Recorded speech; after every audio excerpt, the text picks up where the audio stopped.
the man's old enemy had somehow become his fiancée.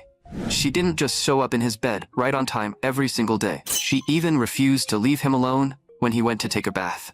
But who could have imagined that this obedient, sweet-looking girl in front of him would one day become the white demon who destroyed the world? And that man was Clash. At first, everyone saw him as nothing but a complete loser. After all, he had been born into the strongest family on the continent, yet he had none of the battle talent to match it. The only thing he could do was transfer the hero's curses onto himself. But now, Arthur, the leader of the heroes, had fallen into despair, because the enemy standing before them was none other than the legendary undead monarch. After realizing the gap between them was far too massive, Arthur actually chose to give up on the world, and the other three heroes backed him without the slightest hesitation.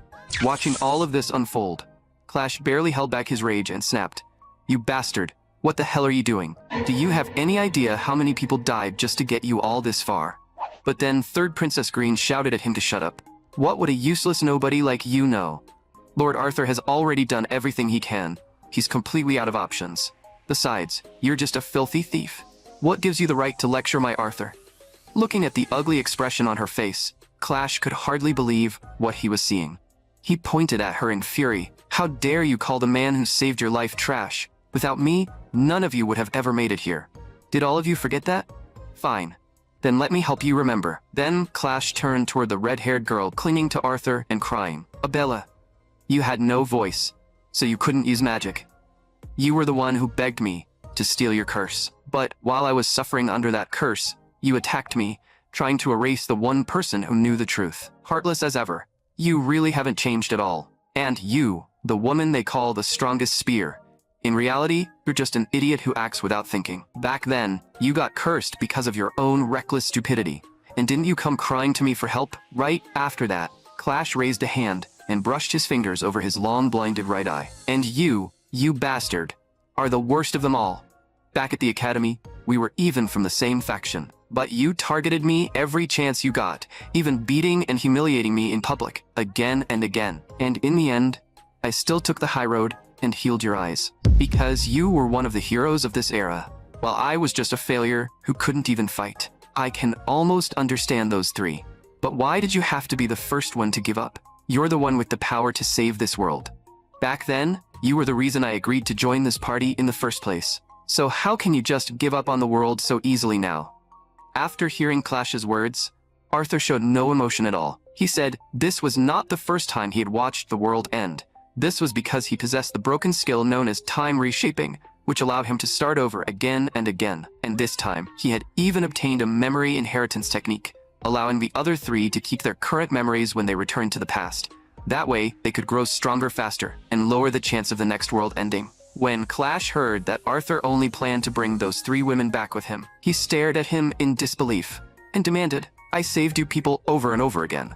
Why are you taking me with you?" At that moment, Arthur finally stopped hiding his true colors. His face was filled with open contempt and mockery.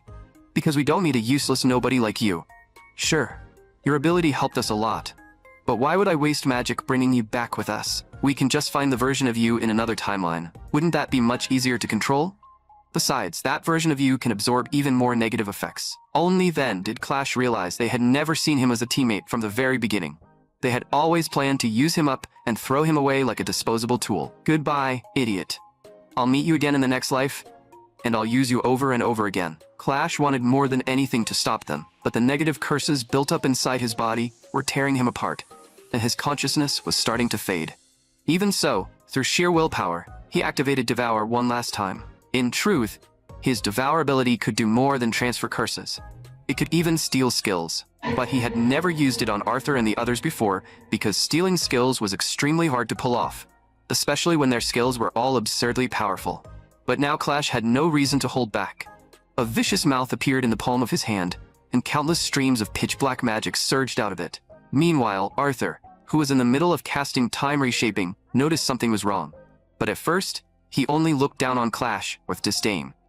Then he saw Clash smile and point toward the sky. The undead monarch, radiating an aura of destruction, had actually tracked them down. Terror instantly flooded Arthur's face, because his skill had not fully activated yet. If he was killed now, everything would be over. The moment the undead monarch launched its attack, Clash suddenly felt the world around him turn strangely warm. When he opened his eyes and looked around, he realized he had actually been reborn into the past. He never expected the Devour he used at the last second to truly steal Arthur's time reshaping. In other words, Arthur had failed to reincarnate and was left behind in that dying world. But even then, Clash still found it hard to believe, because his ability had one massive flaw. Even if the target was just a random stone on the roadside, as long as its owner considered it precious, the difficulty of devouring it would rise dramatically. That was exactly why stealing someone else's skill was so difficult. But since he had managed to take time reshaping from Arthur, that meant Arthur had been instinctively rejecting that skill all along. Thinking back, Arthur had always been worshipped as the hero king, but he always looked exhausted, like a puppet with no emotions of his own. Maybe, to Arthur, who had lived through the destruction of the world again and again, that skill felt less like a blessing and more like a curse. That was why he wanted those three to keep their memories and reincarnate with him. After sorting out the truth, Clash decided not to dwell on it anymore. He realized he was now at his family's Lansong estate.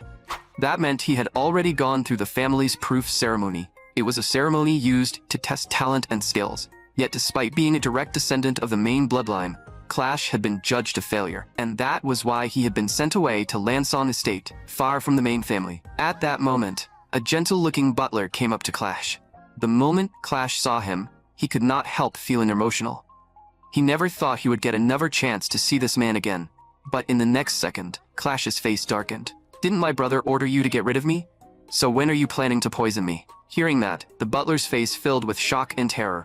He never imagined that even after hiding it so well, he had still been exposed. In his previous life, Clash had truly trusted him, because even though Clash was considered a failure, this man had always treated him with warmth and respect. But when Clash was 14, that very butler poisoned him and taught him what betrayal really felt like. It turned out that during the proof ceremony not long ago, Clash's older sister Charlotte had barely made a move. Yet, she easily defeated several powerful knights. Not only was she praised as a once-in-a-millennium genius, the family's strongest experts even believed she was destined to become a sword saint. But after witnessing that scene, Clash's half-brother Vero was consumed by jealousy. He became obsessed with wiping out every one of his siblings, so he could take the position of family head for himself. But Charlotte was far too strong, and her mother was also an extremely powerful warrior.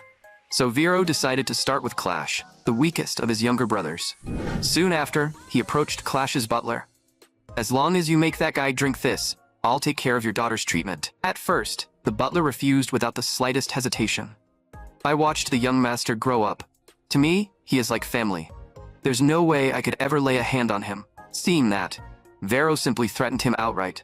"Is someone else's child more important than your own daughter? If you really can't do it, then prepare yourself to lose her." And so, in Clash's previous life, the butler did end up using the poison. But he did not make Clash drink it. He swallowed it himself because he could not bring himself to hurt Clash. Crushed by guilt, he ultimately chose to leave the world in that way. That was why, in this life, Clash decided to be direct and tell him everything. But after hearing it, the butler could barely understand what was happening. The young master knew he had been betrayed, so he should have been crying or furious. Then why was he so calm? Before the butler could think any further, Clash brought him to one of the rooms. Then, he pointed at the wall behind him and told the butler to destroy it. "You're the butler of the Valheim family, aren't you? Something like this should be easy for you." Hearing that, the butler immediately drew the heavy sword at his waist. The instant he swung it, a deep surge of magical sword energy burst out. The thick wall was sliced open cleanly, revealing an entrance. The butler's eyes widened in shock. He never expected there to be a passage hidden behind the wall. What on earth had happened to the young master? He was completely different from before. For a moment, the butler could even see the shadow of the family head in him. Before long, they reached the end of the passage, where a door wrapped in layers of chains stood before them. "Young master, would you like me to cut through these chains as well?" But this time, Clash did not let the butler act. Instead, he activated his Devour ability. After all, now that he had been reborn, he needed to get used to his power again. In an instant, the magic inside the chains was completely devoured, and the chains shattered apart one after another. Seeing this, the butler was so shocked, he nearly lost his composure. As expected, the young master truly carried the strongest bloodline on the continent, the blood of Valheim. Even if he was not on Lady Charlotte's level, the young master had to possess a terrifying talent that ordinary people could never hope to reach. The butler then bowed solemnly and said, I do not know why you hid your talent during the earlier ceremony, young master. But until you accomplish what you wish to do, I will keep your secret." After hearing the butler's words, Clash fell into thought. This man truly was someone worth trusting. In his previous life, the butler had chosen to drink the poison himself, rather than hurt Clash. To make sure no one could ever threaten him with his daughter again, Clash had to cure her illness as soon as possible. For the current Clash, that should be simple enough. After all, hidden behind this door was the family's secret library. The next second, Clash's eyes widened. A powerful blast of flame suddenly erupted from behind the door. Following the source of the magic, Clash finally found the legendary magic book. Originally, this place had been where the ancestors of the Valheim family stored their magic books. All their techniques and spells had been recorded here in full. Long ago, this place had not been completely sealed. And all of that was because of a man named Demaris. After being corrupted by magic from another world, he became the strongest person of his era, and the strongest figure in Valheim history. Countless powerful warriors standing at the top of the world challenged him, yet not one of them managed to put even a scratch on him. That was because he possessed a twisted secret art that allowed him to absorb the corruptive magic of another world into his own body. In Clash's previous life, this place had been burned down in a great fire, and half of Damaris's magic book had been destroyed. Because of that, Clash had never been able to master that powerful secret art. But in this life, if Clash could fully master it, he might be able to become as powerful as Damaris himself. On top of that, the devouring curse he possessed could erase the side effects of the corruptive magic, preventing him from becoming insane and bloodthirsty like Damaris. So Clash told the butler that he would be training in seclusion here from now on, and that no one was allowed to enter Lanson Estate. Not long after, Vero was so furious that his face twisted. A mere butler had actually dared to refuse him. Charlotte and that useless bastard were both becoming far too much of an eyesore. If that woman had never left her filthy bloodline in the Valheim family, she and Lilith would have secured their place as the true direct heirs long ago. Then Vero angrily ordered his men to head to Lanson Estate and find out exactly why the butler had changed his mind. But his subordinate hesitantly reported that they could not enter Lanson Estate at all. The butler was standing guard outside with a weapon in hand, declaring that no one was allowed inside, not even the family head himself. Hearing this, Vero was shaken, because he knew just how powerful that butler was. Now that the man had fully sided with his useless younger brother, he had become a major threat. Meanwhile, Clash was completely focused on training Damaris's secret art. Before long, he realized he had reached the threshold of an aura expert. This was the line between ordinary people and true geniuses, because most ordinary people would stop at the first stage of aura usage. Thinking of that, Clash could not help but marvel at Charlotte's terrifying talent. She was only 2 years older than him, yet she had practically already reached the realm of an aura master. But even with that overwhelming talent and strength, the Charlotte of his previous life had still failed to stop the world's destruction. At that thought, Clash could not help but wonder if he could truly protect this world. In a daze, he seemed to see the version of himself from the past. Before his rebirth, because of the curse, he could not even use aura. But now, with Demaris's secret art and his own devour ability, he could keep growing stronger without end. When Clash stepped out of the room, he found the butler waiting outside. "Young master, congratulations on stepping into the expert realm. Also, Lady Bianca, your fiancée, has come to visit." The moment Clash heard that name, he was startled. Because in his previous life, Bianca was known as the White Demon. After being corrupted by magic from another world, she became the mastermind who tried to destroy the world. But right now, she was still only the youngest daughter of the Harden family, the Overlord of the North. Before Bianca was even born, her mother had already been exposed to corruptive magic from another world. Because of that, Bianca had been called the emotionless snow doll ever since she was little. And because of that same influence, she could not awaken her talent and was treated coldly by her family. Thinking of this, Clash decided to steal the curse from Bianca's body. That curse happened to work in harmony with Damaris's secret art, and if he took it, he might even be able to change Bianca's tragic future. After spending a short time with him, Bianca quickly noticed that something was off. When they had met before, Clash's attitude had been terrible, but now he seemed like a completely different person, strangely gentle. So she asked him directly if he had suffered a mental breakdown after failing to awaken his talent and being abandoned by his family. Clash did not expect her to ask so bluntly, so he simply revealed his dark, devouring magic. "Do I really seem that different from before?" Seeing that, Bianca thought Clash was angry. She quickly offered a polite bow and apologized.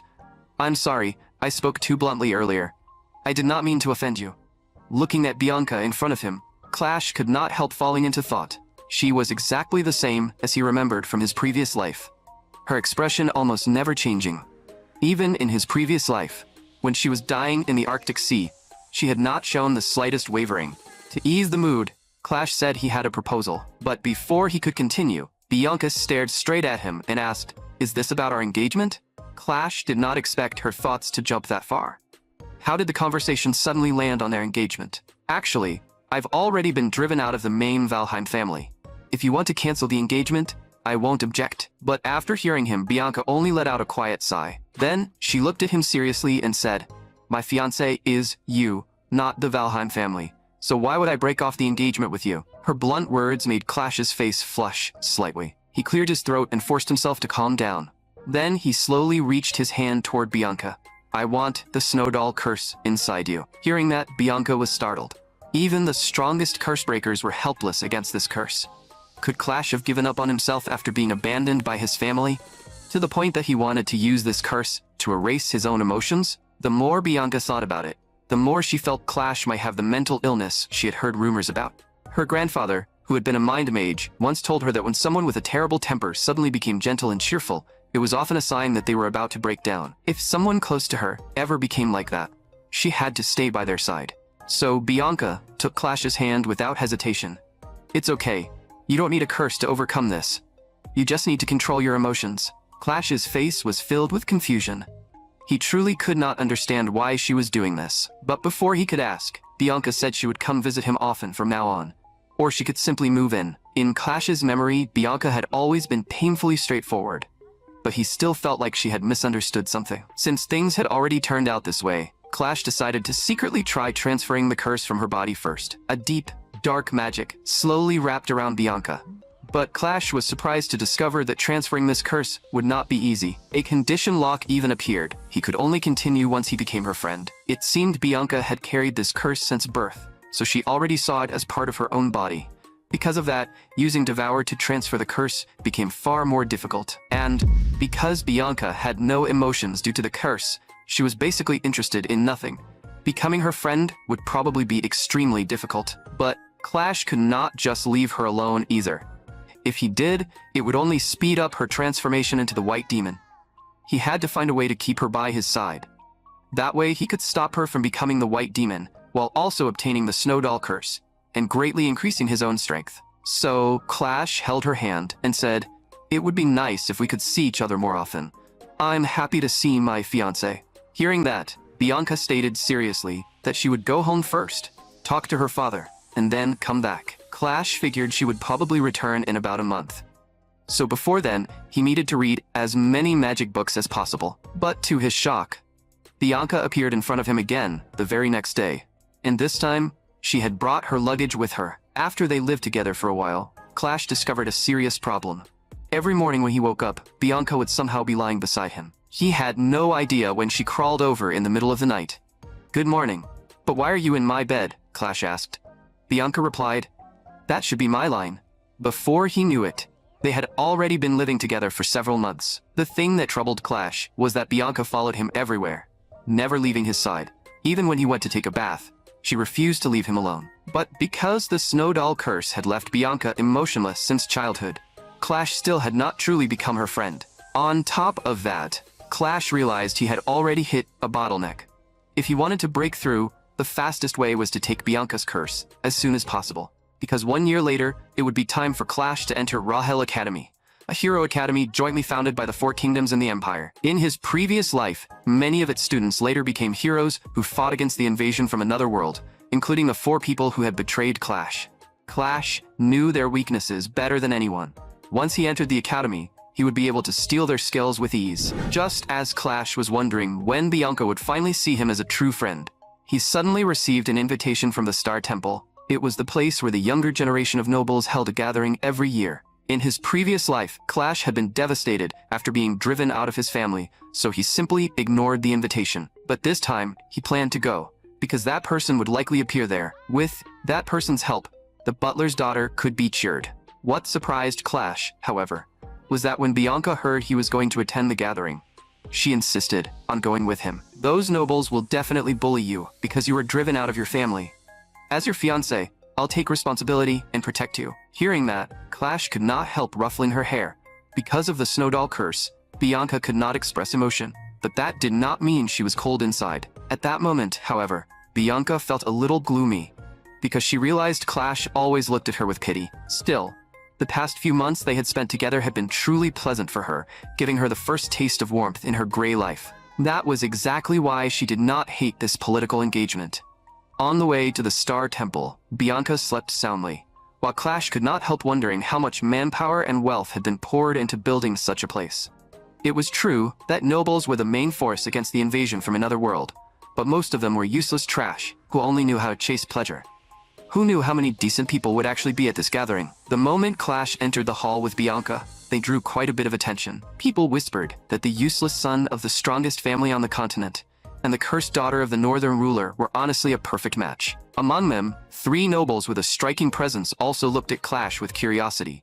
He recognized them as people who had joined Arthur's party in his previous life. Of course, the biggest reason they were interested in Clash was probably his older sister, Charlotte. After all, in his previous life, Charlotte had once told Clash that when she attended the Star Temple gathering, she had beaten nearly every noble there into the ground. At that moment, Bianca tugged on Clash's sleeve. She thought he had gone silent because of the nobles whispering about him, so she comforted him and told him not to care about what others said. Seeing that, Clash reached out and patted her head. This little girl was being talked about too, yet she was still worried about him. Just then, a strangely dressed woman suddenly appeared, instantly causing a stir. She was none other than the most dazzling alchemist of the current era, Lord Darling Lien. And in Clash's previous life, she had been obsessed with him to an almost pathological degree, constantly wanting to claim him for herself. But if Clash wanted her help to grow stronger, avoiding contact with her was impossible. So, Clash brought some desserts from the banquet over to Bianca. He told Bianca to wait for him there, and she gave a small nod. Then, Clash walked straight toward Darling Lien. Before long, Lien noticed him and realized he looked strangely familiar. Seeing that, Clash simply revealed that he came from the Valheim family. Only then did Lien suddenly realize he looked a lot like Charlotte. That immediately sparked her interest. You're Charlotte's younger brother, aren't you? So, do you need my help with something? Or were you simply drawn in by my beauty? Clash said directly, I heard you've been researching corruptive magic from another world. The smile on Lien's face instantly froze. After all, that research was undeniably taboo. Little guy, you're pretty bold. You do know what kind of consequences come with saying something like that, right? Then, Lien brought Clash to a private room. Clash had no intention of arguing with her for too long, so he said he wanted to get straight to the point. But Lien smiled and told him not to rush. Then, she tossed the sword in her hand, straight to Clash. Before Clash could even figure out what she was planning, Lien attacked him with her own blade, a split second later. Clash could not help snapping. What the hell are you doing, you lunatic? Why are you suddenly attacking me? But Lien had no intention of stopping. I finally got to meet Charlotte's little brother. Of course I have to test your strength. Based on what Clash knew about her from his previous life, Lien was the kind of person who would never stop until she got what she wanted. So, Clash decided to take things seriously and swung the sword in his hand, straight at her. Feeling the sheer force coming through the blade, Lien found it hard to believe.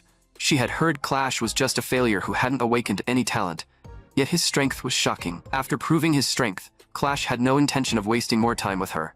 He directly admitted that he could help her research how to neutralize otherworldly curses. Hearing that, Lien's expression changed sharply, because neutralizing otherworldly curses was practically impossible. She had researched it for a long time without making any real breakthrough, yet Clash, the infamous failure everyone knew about, claimed he could help her. To her, he sounded way too full of himself. So Clash answered with action instead. In a flash, he pressed his blade against Lien's neck. I know you're researching world-corrupting curses that even cursebreakers can't remove, and your method is to cancel them out with other curses. Hearing that, Lien flipped backward and instantly opened up the distance between them. In her eyes, even if Clash knew that secret, there was no way he could actually help her. Then, Clash directly revealed his devouring curse. A vicious mouth instantly appeared in his palm, and deep black magic surged out from within it. Lien's expression changed dramatically. She realized Clash could use Devour to absorb other curses. With that, she would be able to conduct her research as much as she wanted. Then tell me, if I want to cooperate with you, what price do I have to pay? Or are you after my body? Hearing that, Clash quickly cut her off. From now on, I'll be devouring a lot of curses, so I need you to create an alchemy potion that can suppress the side effects. After experiencing the end of the world, Clash understood one thing better than anyone. Even the generation of heroes with absurdly powerful skills had failed to stop the apocalypse. So he had to try every possible method. Secret arts, potions, anything was fine, as long as it made him stronger. At that moment, Leon looked at Clash with growing curiosity. You siblings really are full of surprises. One was an unreachable genius, while the other was a little bastard, wrapped in mystery. As that thought crossed her mind, Leon suddenly began trembling with excitement. Then, she asked Clash if he planned to enroll in Rahel Academy. Clash said of course he did, because that academy gathered the top talents from across the continent, and many of them possessed broken skills and mysterious curses. Hearing that, Leon could no longer hold back her excitement, as if she could already see her future self freely researching all kinds of curses. That's absolutely perfect. I'll do everything I can to help you. All I ask is that you let me stay by your side and conduct my research. Hearing that, Clash told her to start by making a cure for black disease. Leon's face immediately filled with confusion. You do know black disease is terminal, right? How could there possibly be a cure? But Clash had no patience for her complaints, because in the future, the person who created the cure for black disease was Leon herself. So Clash slowly held out his fist toward her. I believe you can do it. If even you can't, then there probably isn't anyone in this world who can overcome that disease. Hearing that, Leon became serious too. Looks like you have a good eye. A mere terminal disease won't be enough to stop me. Then the two bumped fists, officially forming their partnership. As Clash was about to leave, he suddenly stopped. After thinking it over, he decided to say it anyway. If I'm not wrong, you like my sister Charlotte, don't you? But she doesn't like women, so you should give up early. But after hearing that, Leon did not look heartbroken at all. She said she did not only like women. She liked men too. In other words, she was bisexual. Hearing that, every hair on Clash's body nearly stood on end. Then he rushed out of the room as if he were running for his life. When Clash returned to the gathering, he noticed that many people had crowded together, as if something had happened. When he got closer, he realized a young noble was forcefully gripping Bianca's wrist. The man was gripping her so hard that her fair wrist had already turned red. Seeing that, Clash could no longer suppress his anger. He launched a flying kick straight into that bastard's face. The sheer force sent the man flying backward. What the hell do you think you're doing? You were trying to drag my fiancé away by force? The man hurriedly explained that he was only following Princess Claudia's orders. Hearing that, Clash could not help looking toward Bianca, who stood not far away. Because of her curse, nobles had avoided her ever since she was little. So why would that princess suddenly order someone to summon Bianca by force? Clash quickly guessed that someone had to be stirring things up behind the scenes, and the first person he suspected was Annex. Back then, Annex had been a fanatical admirer of Clash's older sister, Charlotte. But after he was completely defeated by Charlotte at the previous gathering, his feelings twisted into a warped mix of hatred and obsession. Of course, Annex knew he was no match for Charlotte, so he shifted his target to Clash instead. If he had come after Clash directly, that would have been one thing, but he actually tried to use Bianca. So Clash took Bianca's hand and headed off to teach Annex a lesson. On the way, Clash asked Bianca why she had not gone with that man earlier, especially since he had brought up the princess's order. Bianca answered without hesitation, because we agreed that I would wait there until you came back. Hearing that, Clash froze for a long moment. Then he could not help patting her head again. Before long, the two of them arrived at the end of the corridor, and waiting there was a white tiger beast woman. The moment Clash saw her, cold sweat nearly broke out on his forehead, because in his previous life, this woman had always been a little unhinged, constantly picking fights for no reason. Just as Clash thought he could avoid dealing with her, she suddenly leaned in with curiosity all over her face. I've been interested in you ever since you arrived at the gathering. Come on, let's have a proper fight. To be honest, Clash really did not want to fight her, because even among aura experts, she was extremely strong. Her terrifying battle instincts made it almost impossible to predict what her next move would be. But Clash also knew very well that she was the type who would never give up until she got what she wanted. So he decisively gathered devouring magic in his hand. Sure enough, a split second later, she swung her claws at Clash without the slightest warning. Fortunately, Clash had already been on guard and dodged in time. Then, he seized the opening and kicked her hard. While her defenses were down, Clash raised his fist and drove it straight into her stomach. A moment later, she was lying on the floor, clutching her stomach and howling. After a while, she finally stood back up slowly, You really don't know how to go easy on a lady. How could you hit me that hard? Clash simply replied, aren't you the one who challenged me first? If you start a fight, you'd better be ready to get hurt. Seeing this, the white tiger beast woman clearly had no intention of letting things end there. She suggested they use weapons and fight another round, but Clash asked her in return, can you really keep fighting right now? She had just confidently replied, of course. But a split second later, a wave of dizziness hit her, and she collapsed straight to the floor. Bianca, who was standing beside him, asked Clash how he had done it. Clash said he had only used a small technique from the Valheim family. Short Force was a move that unleashed maximum power in the shortest possible time. It was also the only secret art Clash had mastered before his rebirth, and it had carried him through countless life or death battles. It looked like the white tiger beast woman would not be waking up anytime soon. All that remained was to beat the hell out of that bastard Annex. Honestly, you really surprised me.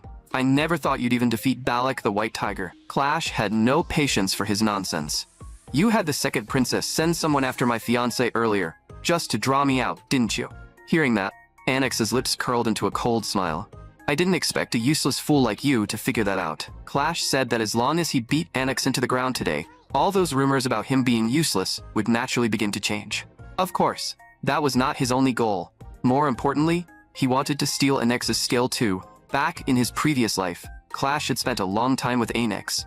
From the academy, all the way to the war against the otherworldly invasion, they had been on the same team. But during a later operation, Annex's mistake caused every other teammate to die. Clash was left hanging off the edge of a cliff, barely clinging to life. Yet, Annex had no intention of helping him, because he believed that if the truth got out, he would lose all the reputation and status he had spent years building. As long as he was the only survivor, no one would ever know what really happened that day. In the end, he even shamelessly said to Clash, thanks for everything. As my friend, help me one last time, and die in peace. The moment Clash heard him say the word friend, anger flashed across his face. Don't think I don't know. Back then, you only joined my team so you could get close to my sister, Charlotte. Once his mask was exposed, Annex stopped pretending. With a wicked smile on his face, he simply left. Clash had no idea how much time passed before his strength finally ran out. He could no longer hold on, and in the end, Arthur was the one who saved him. Now that Clash had finally been given a second life, there was no way he would let this bastard off easily. Just as Clash drove his magic forward and threw a punch at Annex, a wooden vine suddenly appeared and blocked his attack. Seeing that, Clash used the vine as support and instantly changed direction. Then he stomped down hard, but unfortunately, that strike was blocked by another vine as well. And this time, Annex grabbed Clash's ankle and flung him away. Fortunately, Clash reacted quickly and landed steadily with proper technique. This guy was just as troublesome as he had been in his previous life. Annex's skill allowed him to strengthen and control plants with magic. Combined with his recovery trait, ordinary attacks were practically useless against him. Seeing this, Clash casually picked up a wooden vine from the ground. Since you're using weapons, I'll use your own plants to teach you a lesson. Hearing Clash talk so boldly, Annex's face instantly twisted with rage. Then he controlled countless vines and launched a furious attack toward Clash. But to his shock, he realized Clash was dodging every single strike with incredible agility. Seeing that, Annex immediately started to panic. For a brief moment, he could vaguely see Charlotte's shadow in Clash. And while Annex was still stunned, Clash had already broken through layer after layer of vines and rushed right in front of him. But just then, a surge of emerald green magic suddenly erupted from Annex's body. The moment he raised his hand, it was as if he had summoned a massive monster. Clash was instantly blown back by the shockwave. When he looked closely, he realized Annex had created a titan-like giant out of wood. Seeing this, Annex's subordinates were shocked. In their eyes, there was no way Clash could withstand this move. He would be crushed into dust in an instant. But in the face of that crisis, Clash was completely unfazed. In his mind, he recalled a secret art left behind by one of the ancestors in the hidden library. That ancestor had mediocre talent, yet he swung his sword like a madman every single day. In the end, his understanding of the sword reached an almost inhuman level. Then, Clash slowly raised the wooden vine in his hand. The next moment, he opened his eyes sharply and performed the simplest sword swing. But an instant later, the massive wooden titan was sliced cleanly in half. Everyone who saw it could hardly believe their eyes. No one could have imagined that a mere wooden vine could unleash such terrifying power. Stop acting so arrogant, bastard. From now on, when you see me, keep your tail tucked and behave. At this point, Anix had completely broken down and collapsed to the floor. Clash, meanwhile, had exhausted his magic and felt all strength leave his body. Even his consciousness was starting to blur. He had planned to save some magic to steal Anix's skill, but that move had consumed far more than he expected. Now, he could barely move at all. Just as Clash was about to collapse, Bianca stepped forward in time and caught him in her arms. But because she was too emotional, she failed to control her strength and almost sent Clash straight to the afterlife. In the end, darling Leon had to carry Clash away on her back, and that duel quickly caused quite a stir, because no one had expected the so-called useless young master of the strongest family on the continent to defeat such a famous genius. After some time passed, Clash had fully recovered, and because of the move he had used earlier, his swordsmanship had reached a shocking level. Clash also began reassessing his devour ability. There were usually two ways to steal a skill. The first was to forcefully seize it with devouring magic. The second was to make the holder doubt the value of their own skill. Once they were crushed in battle, they would instinctively begin questioning that skill. And, once that happened, Clash's chance of successfully devouring it would rise dramatically. Although he had failed to devour Anix's skill on the spot earlier, a seed of doubt had already been planted in Anix's mind. All Clash had to do was wait for the right chance, and he could easily take that skill for himself. Just then, a figure suddenly appeared in front of Clash. It was his half-brother Vero. How ridiculous. All you do is fool around with your fiancé. Clash replied that even the strongest people needed rest from time to time. Hearing that, Vero was startled, because in his mind, Clash had always been terrified of him. Normally, Clash would not even dare to look him in the eye, yet now he dared to talk back to him in public. Before Vero could recover, Clash continued. I heard Rahel Academy's selection is based on exam results, not status. If you fail to get in, you'll probably disgrace the name of Valheim, the strongest family on the continent. Vero's face darkened at once. This bastard was actually mocking him. But at the same time, an inexplicable panic rose inside him. The Valheim family was so powerful that even the Empire was unwilling to oppose them lightly. But the competition inside the family was also extremely fierce. If Vero truly failed Rahel Academy's selection, he might immediately lose his chance to compete for the position of heir. Although Vero was furious, he still forced himself to stay calm and addressed Clash. We're heading to the Glirak Mountains for a mission. If you really defeated Anix like the rumors say, then surely you wouldn't be afraid of a mission like that. Clash agreed without hesitation, because his strength could only grow quickly through constant devouring. On top of that, this was the perfect chance to train the founder's strongest secret art. But Bianca, who stood beside him, looked completely puzzled. Logically speaking, making an underage child take part in such a dangerous mission was absurd. Clash did not expect Bianca to publicly stand up to Vero on his behalf, and Vero's face was already filled with anger. Just as Vero was about to teach Bianca a lesson, Clash stepped directly in front of her. She's my fiancé. You wouldn't seriously take the words of a 12-year-old child to heart, would you? Vero was furious. But seeing that Clash had no intention of backing down, he simply snorted coldly and left. Clash fondly patted Bianca on the head. Nicely done. Looks like you really pissed him off. And knowing how dangerous the trip would be, Bianca told Clash not to pass out again like he had last time. Not long after, Clash and the others arrived at the Glirak Mountains. This place had long been corrupted by otherworldly magic and was no longer suitable for living. Even they could only enter while wearing masks. Vero walked up to Clash and looked down at him arrogantly. Don't think reaching the threshold of an aura expert means you can get full of yourself. Someone with no experience like you has no idea how terrifying this place really is. On the surface, Clash just smiled and said he understood. But in reality, in his previous life, he had spent almost his entire life fighting against the otherworldly invasion.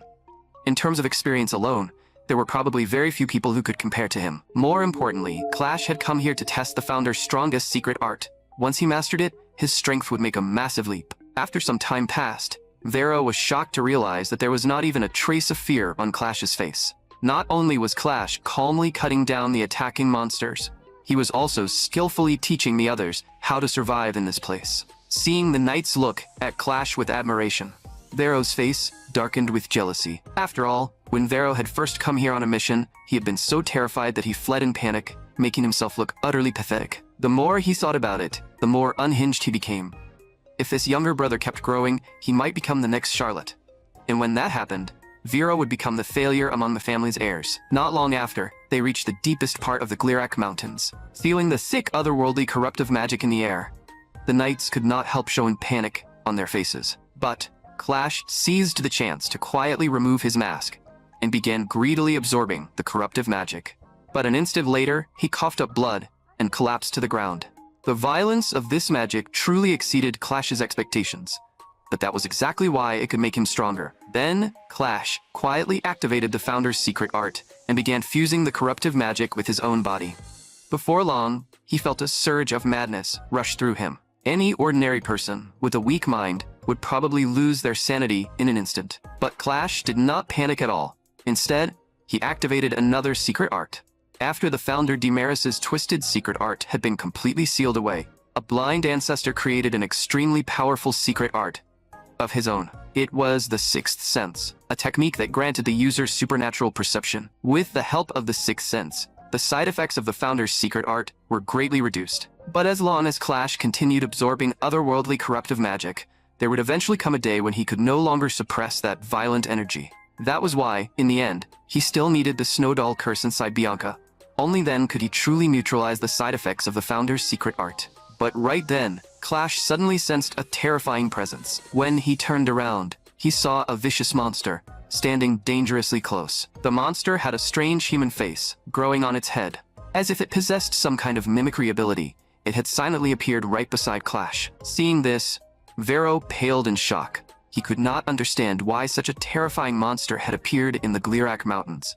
After all, this was the Thousand-Faced Ghost, a creature with an extremely high danger rating. So Vero immediately ordered everyone to prepare for battle. Then he activated his skill and transformed into a flame state, his entire body burning with violent fire that carried an aura of destruction. Seeing this, Clash froze for a moment, because in his previous life, Vero had used that very skill to burn his arm, leaving behind a scar that could never be healed. But this time, that skill was going to belong to Clash. He quietly activated his devouring curse, waiting for the moment Vero's mind collapsed before making his move. At that moment, the knights had almost no ability to resist.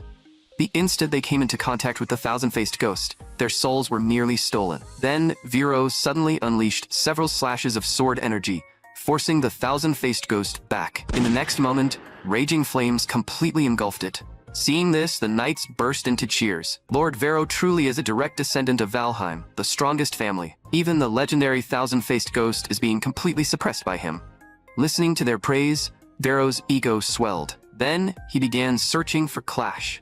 "Brat, did you see my strength? This is a height you will never reach." But an instant later, Vero was shocked to realize that Clash was not looking at him at all.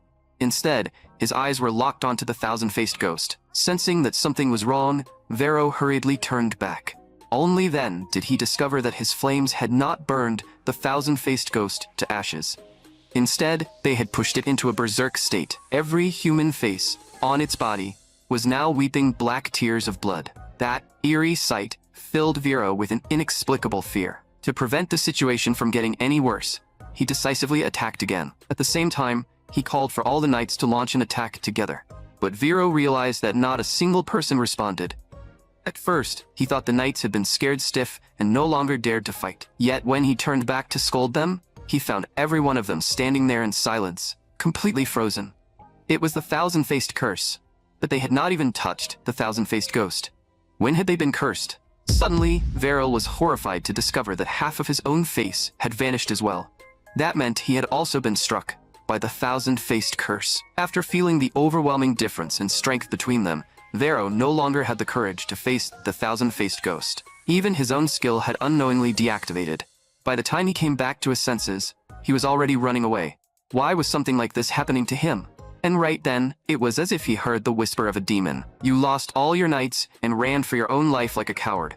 That is exactly why you failed."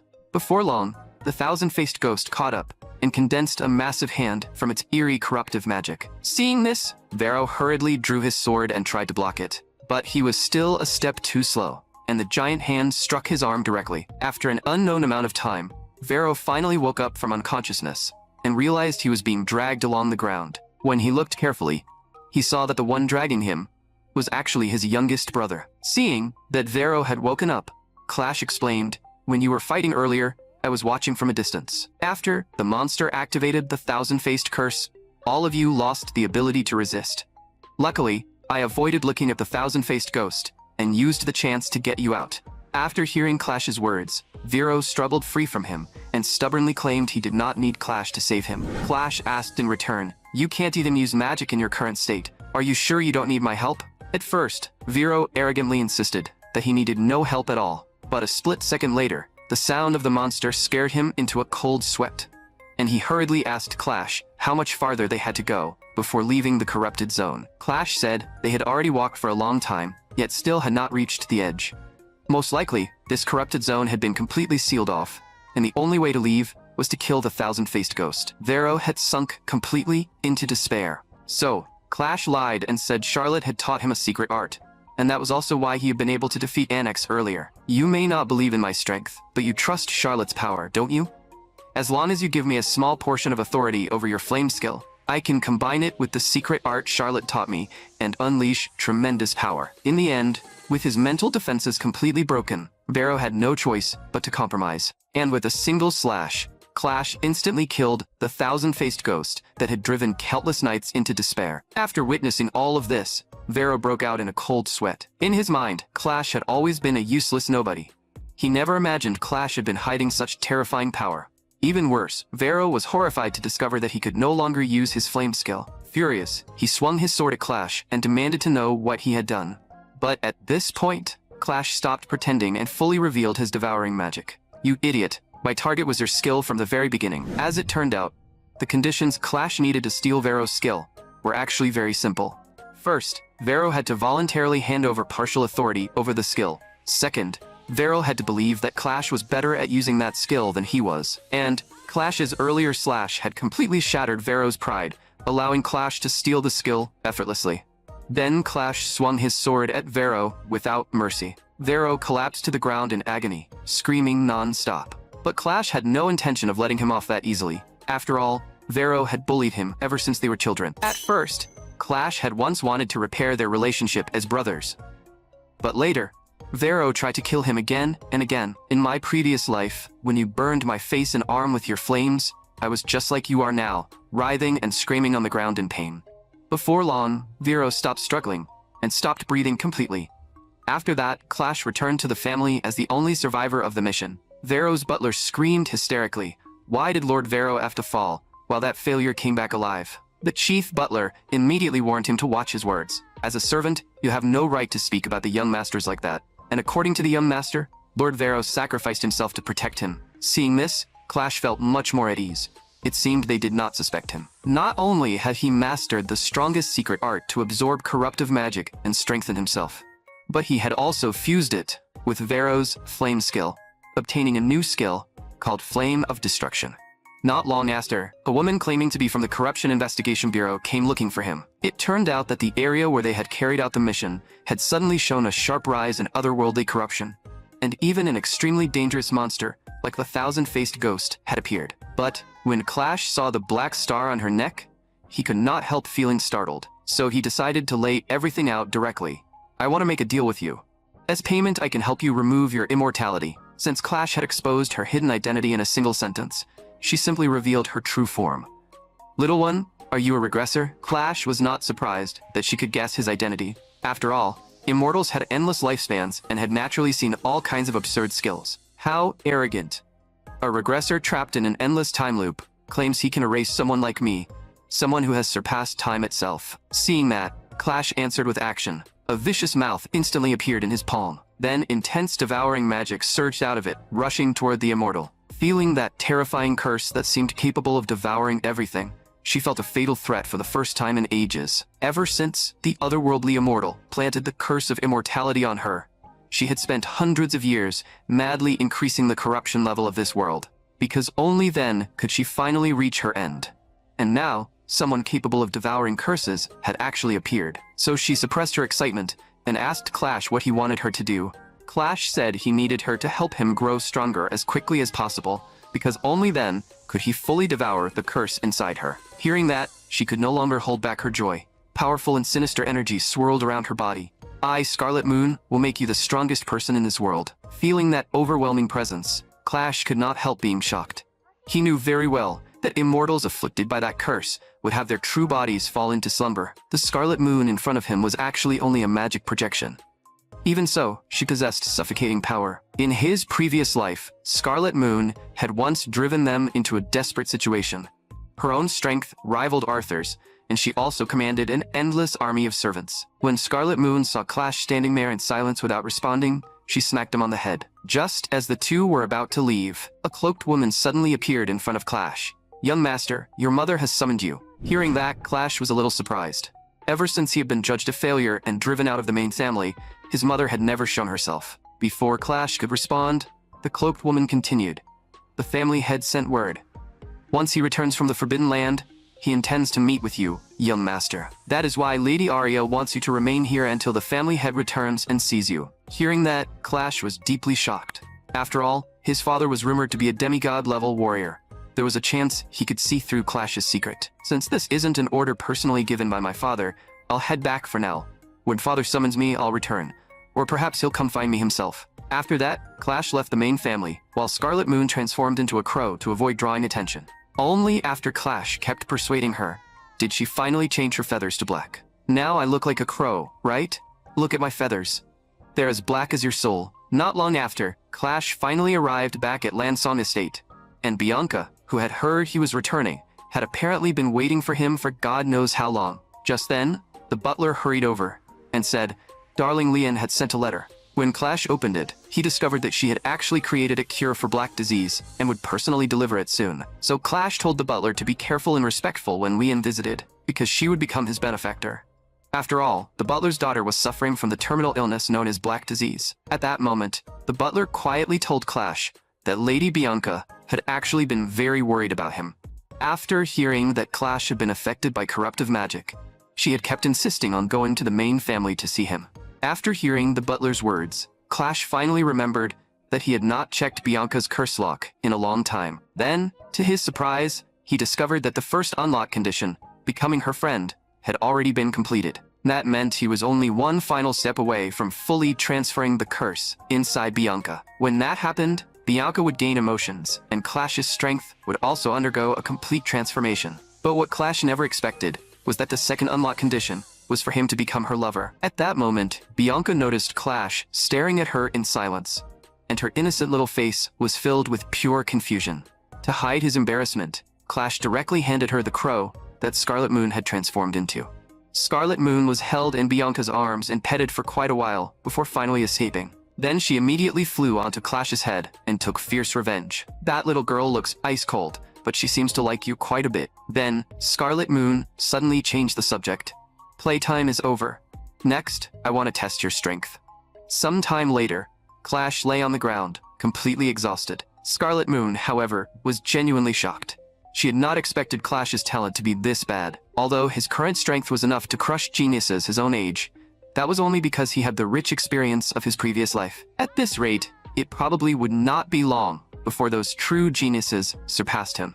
But you don't need to worry. After all, you possess a special ability that can devour everything, and I'll do everything I can to help you, until you become strong enough to devour my immortality. Not long after, Darling Lian came looking for Clash. The moment Clash remembered that this woman went after both men and women, it gave him the creeps. He immediately asked if she had brought the item.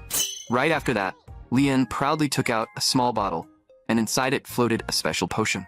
Looking at the potion in front of him, Clash could not help feeling shocked. He never expected her to complete it in such a short time. As expected of the future king of alchemy, when Lian heard Clash call her a genius, she could not hide the joy on her face at all. She happily lunged toward him, and luckily Clash stopped her in time before she could get her way. "Oh right, there's one more thing I need to tell you. Annex has been acting strange lately. After losing to Charlotte before, he stopped training. But ever since you crushed him, he has started training seriously again." Clash had not expected himself to actually reignite that guy's fighting spirit. At that moment, Scarlet Moon suddenly spoke directly into Clash's mind, saying that this alchemist seemed quite capable and could be used to make elixirs that would increase his strength. Clash said he did not have any elixir formulas. After all, elixirs were extremely valuable, and their formulas were usually owned only by a few ancient families. But, to an immortal who had lived for countless years, that was naturally no problem. Scarlet Moon told Clash to repeat the elixir formula after her. At first, Lian did not seem to care much. After all, elixir formulas were not something a person could just casually obtain. But after hearing only a few lines, Her expression immediately turned to shock. She quickly took out a notebook and hurriedly wrote down the formula Clash recited. "Where did you get this? If an elixir can really be made according to this formula, its effects would be absurdly powerful." Clash lied and said the formula was a secret inheritance of the Valheim family. Only then did Leon stop asking. After all, as the strongest family, it made sense for Valheim to possess such a god-tier formula. However, the most urgent issue now was how to obtain the required materials. The first was the frost snow mushroom, which grew in the far north, and was almost impossible for most people to find. Clash said they could ask Bianca about that, since the far north was her family's territory. The remaining ingredient was golden dragon grass, which only grew near dragon nests in remote regions of the Empire. It could technically be bought on the black market, but if the Empire discovered it, things would get troublesome. Leon said she had a better way. The Empire was currently holding a martial arts tournament, and the reward for first place happened to be golden dragon grass. In the few days before departure, Clash underwent hellish training under Scarlet Moon. Now, he could finally block her attacks with his heightened perception. Scarlet Moon explained that what she had taught him was a technique for sensing an enemy's attack before it happened. Combined with Clash's own talent, instincts, and the secret art Sixth Sense, his strength was now infinitely close to the next realm. Once Lien finished developing that elixir, his physical body would also undergo a transformation. By then, Clash's movements would finally be able to keep up with his thoughts, making him even stronger. Before setting out, Clash specifically asked Lien for a transformation potion that could disguise his identity. But looking at the potion in his hand, he felt strangely nervous. After all, the last time he drank one of Lien's potions, he had turned into a woman. This time, he could only hope she had not slipped in some twisted little joke. Before long, the butler found a merchant for Clash, allowing him to slip into the merchant's convoy to hide his tracks. Then, the butler solemnly promised Clash that while he was away, he would not allow anyone to step into Lansong Estate or expose Clash's true whereabouts. As it turned out, not long before this, Clash had given him the cure for the terminal illness known as Black Disease. The butler trembled as he thanked Clash for curing his daughter, saying that he could now die with no regrets. After all, Vero had once threatened him with his daughter's life and forced him to poison Clash. Of course, Clash did not blame him. He knew the butler would never truly hurt him.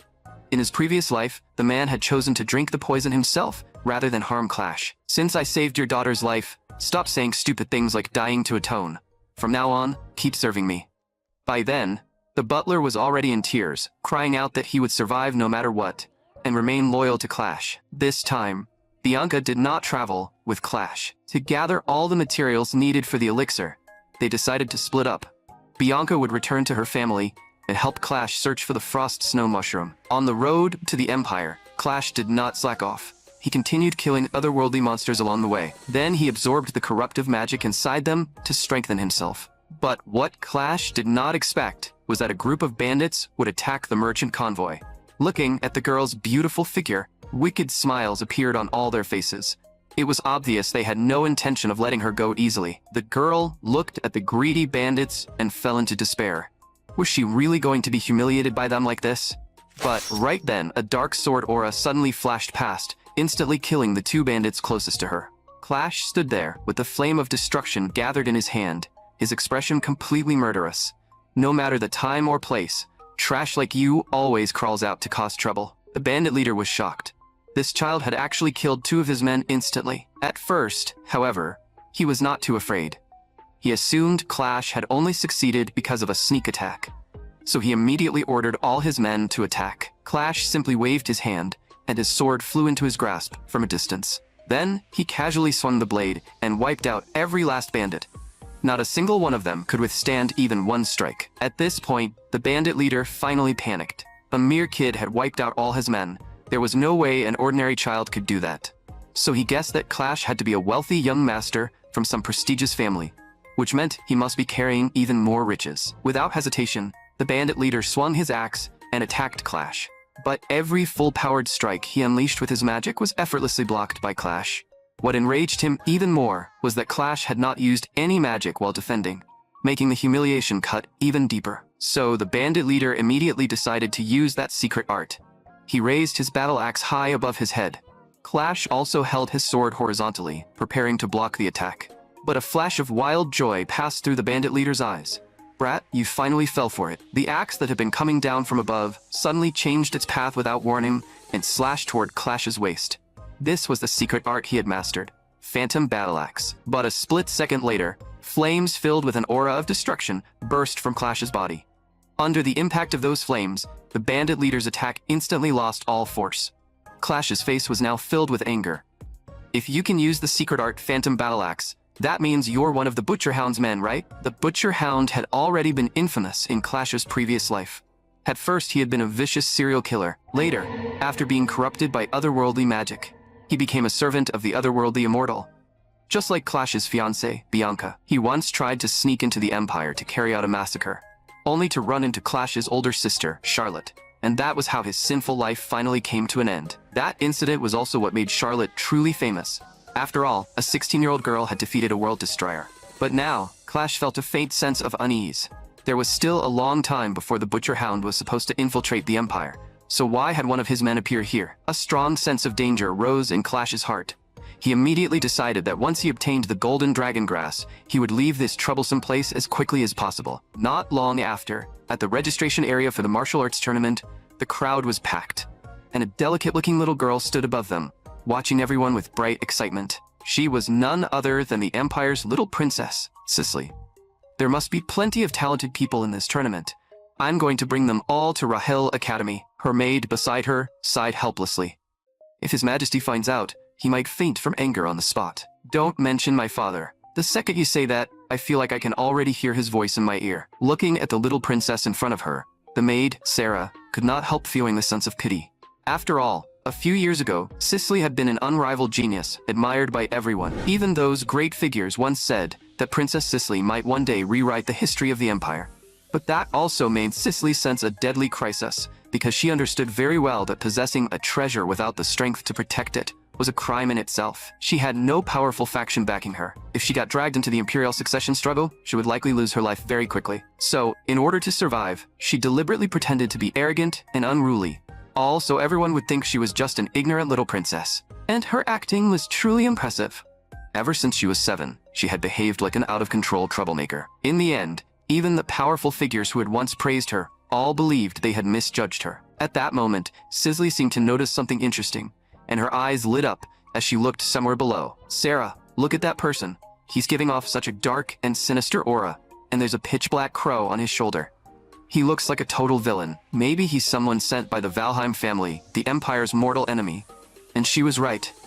That was exactly what Clash looked like after taking the transformation potion. Then, Cicely suddenly leaped down from the balcony. Sarah, don't underestimate my intuition.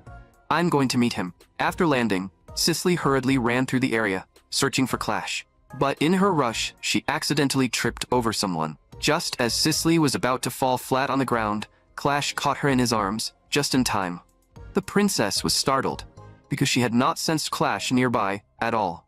Little one, watch where you're going. Don't be so reckless next time. Watching Clash walk away, Cicely stood frozen for a long time. Then, surprise flashed across her face. Judging from his calm tone and attitude, could he have already figured out her identity? After Clash successfully registered for the martial arts tournament, he planned to find an inn and rest. But because the tournament was far too popular, every nearby inn was already full. Just as Clash thought he would have to sleep on the streets tonight, a kind-looking old woman suddenly approached him. Little one, are you here for the tournament? If you need a place to stay, you can come with me. Scarlet Moon, who was beside him, thought the old woman looked extremely suspicious, but Clash had already stepped right in front of her and accepted her offer. Seeing that, Scarlet Moon said angrily, "Has no one ever told you not to trust strangers so easily?" Clash replied that he had slept outdoors far too often in his previous life, and was already sick of it. Besides, he did not sense any malice from the old woman. After that, they followed her out of the city and into the outskirts. Little one, you can use the room at the end of the hall on the second floor. Once dinner is ready, I'll call you down. After reaching the second floor, Clash planned to get some proper rest, only to find an unexpected guest. It was none other than the little princess he had just met, Cicely. With her noble status, there was no way she would be staying in a small place like this. Clearly Clash had fallen into her trap and been led here on purpose. To avoid getting tangled up with her, Clash decided to ignore her and head straight into his room. But Cicely immediately moved closer. How strange. I'm obviously this cute, yet you keep avoiding me. Don't tell me you like boys instead. Hearing that, Clash could not help thinking of Leon. Then he said irritably, "There are plenty of people in this world prettier than you. Why do I have to be interested in you? But Cicely refused to let it go and kept asking who was cuter than her. Seeing how persistent she was, Clash simply headed downstairs. Cicely immediately followed him. Let's eat together. I'm hungry too, and we can use dinner to get to know each other better. Clash waved her off and said there was no need, because he had no interest in her at all. After hearing that, Cicely's tone instantly turned gloomy. Even knowing that I'm a princess, you still treat me like this? Mr. Cred from the Valheim family. Clash had not expected her to accurately guess his identity after only 2 brief encounters. I never admitted I'm from the Valheim family, and I have no idea what you're talking about. Children should eat dinner and go to bed early, not run around making wild guesses. Hearing that, Cicely immediately snapped in frustration. I'm not a child. I'm just developing a tiny bit slower than normal. The maid beside her, Sarah, could not help asking curiously, Your Highness, is that person really from the Valheim family? Cicely nodded. Yes, I'm certain. Even if their language sounds very close to the Empire's pronunciation, those tiny differences in tone can't be hidden. Hearing that, Sarah was shocked, because she had not noticed any difference in his voice at all. What she did not know was that Cicely possessed an extremely special ability. She had a keen ability to detect and analyze almost anything. Strange. Judging from his reaction, he seems to know me very well, but I have absolutely no memory of him. Hearing that, Sarah immediately asked if they needed to interrogate Clash, but Cicely stopped her on the spot. She thought this person was interesting and worth observing for a while longer. Then, Cicely asked Sarah whether she had found any information about her older sister, Sigrun. She had sharply noticed that ever since a year ago, Sigrun had seemed like a completely different person, becoming terrifying in a way she could not ignore. She was nothing like the person she used to be, and that gave Cicely a deep sense of danger. After hearing Sarah's report, Cicely became fully convinced of her own instincts. At this rate, the first prince and second prince would probably both be eliminated by Sigrun. And when that happened, Cicely herself would likely have no way to escape either. The next day, the martial arts tournament officially began. Clash defeated the competitor on the stage in a single instant. Every spectator who saw it was stunned, and many began guessing that he was not human at all, but some ominous creature from hell, especially because of the crow on his shoulder. No matter how intense the battle became, it never once left his shoulder. Clash successfully passed the preliminary round, and at the moment, only 4 people had made it into the finals. After that, when Clash entered the rest area, he found someone waiting there. That person was also one of the finalists. You are incredibly strong, and you have a crow standing on your shoulder the whole time. You must be from the assassination family, Night Crow, right? Night Crow was one of the most dangerous forces in the Empire's underworld, and it would become one of the reasons for the Empire's future decline. Clash replied, You seem to have misunderstood. I'm not from the Night Crow family. Hearing that, the man awkwardly waved his hand and said he had gotten it wrong. Then, he hurriedly tried to leave, but watching his behavior, both Clash and Scarlet Moon felt something was off. So Scarlet Moon spread her wings and chased after him directly. An instant later, the man seemed to be wrapped in a strange power, and his mind began to grow hazy. It turned out Scarlet Moon had cast brainwashing magic on him. For a short while, he would answer Clash's questions without holding anything back. From him, Clash learned that Night Crow had recently fallen into a crisis that nearly destroyed them, and the culprit was their new master. Hearing that, Clash asked who Night Crow's new master really was. The man answered that the person was the Empire's second prince. But Clash immediately sensed that something was wrong. The Imperial family had secretly created Night Crow to suppress the nobles, so it was not strange for a member of the royal family to be Night Crow's master. But if the second prince were truly the one controlling things from behind the scenes, why would he let others find out his identity so easily? It looked far more like someone was using the second prince to spread rumors. And the second prince happened to be an important member of the first prince's faction. Most likely, someone wanted to eliminate the second prince in secret and weaken the first prince's power. In that situation, the only side that stood to benefit was Sigrun. At that dot, Clash was startled. He had not expected Arthur's memory inheritance technique to actually succeed. If the current Sigrun possessed memories of the future, then the person she would target next was most likely Cicely. In Clash's previous life, Sigrun had gone almost insane, trying to offer the throne to Arthur. To stop her, Cicely hid the emblem that symbolized the Emperor's authority, then chose to end her own life. Because of that, Sigrun never got what she wanted in the previous life, and at her hands, the Empire's sin collapsed. At that thought, Clash immediately decided to stop Sigrun's plan and steal her skill. Hearing this, Scarlet Moon also said that when the crucial moment came, she would lend Clash her power. Then Clash decided to find the real Night Crow hiding in the shadows. The world only knew Nightcrow as an assassination family that had existed for 1,000 years. But in truth, Nightcrow was only one person. As the only necromancer in the world, he had been imprisoned by the Empire for 1,000 years, secretly handling all kinds of dirty work for them from the shadows. The next day, Clash once again crushed his opponent in the tournament. The audience seemed convinced that he came from the Nightcrow family, and everyone kept shouting the name Nightcrow. But Clash also sensed that the real Nightcrow had already appeared. Just as Clash was about to find him, he noticed that Cicely had appeared in the audience as well. Clash had clearly warned her before this, yet she still showed up here. That meant Cicely already had a plan to deal with Sigrun. So all Clash needed to do now was wait for the real Nightcrow to come to him. When Clash entered the rest area, he found one of the contestants waiting for him. The man radiated an evil and powerful aura. Is pretending to be Nightcrow really that fun? Seeing him, Clash could not help smiling. I didn't expect you to show yourself so quickly. That saves me the trouble of waiting. Hearing that, the man immediately drew 2 daggers. Then he turned into an afterimage and vanished from the spot. By the time he appeared again, he was already in front of Clash. But Clash simply shifted his body slightly and dodged the fierce attack with ease. Then he grabbed the man's wrist directly, stopping him from attacking any further. But then, to everyone's surprise, 2 bone spikes suddenly grew from the man's back. Just as he thought victory was his, Clash kicked out twice in midair and shattered both bone spikes. Little tricks like that won't work on me. Let's talk face to face, Necromancer. When Clash exposed her identity directly, the person controlling things from behind the scenes was stunned. Who exactly was this guy? How did he know her true identity? Before she could recover, Clash continued. Sigrun is holding your heart hostage, isn't she? How about we make a deal? I'll use my skill to help you get your heart back. All I ask in return is that you tell me Sigrun's plan. Necromancer Ilexk. The moment Clash said her name, Ilex could no longer stay calm. As it turned out, Clash had known her in his previous life. Although she was the legendary necromancer, at her core she was just a shut-in who wanted to slack off forever. Then Clash kicked open the door to her room. Seeing him, Ilex immediately curled into herself and hid in the corner. Clash reached out and yanked the blanket off her. Then he grabbed her chin and forced her to lift her head. Ilex asked in a panic, "What are you trying to do? Can you really get my heart back?"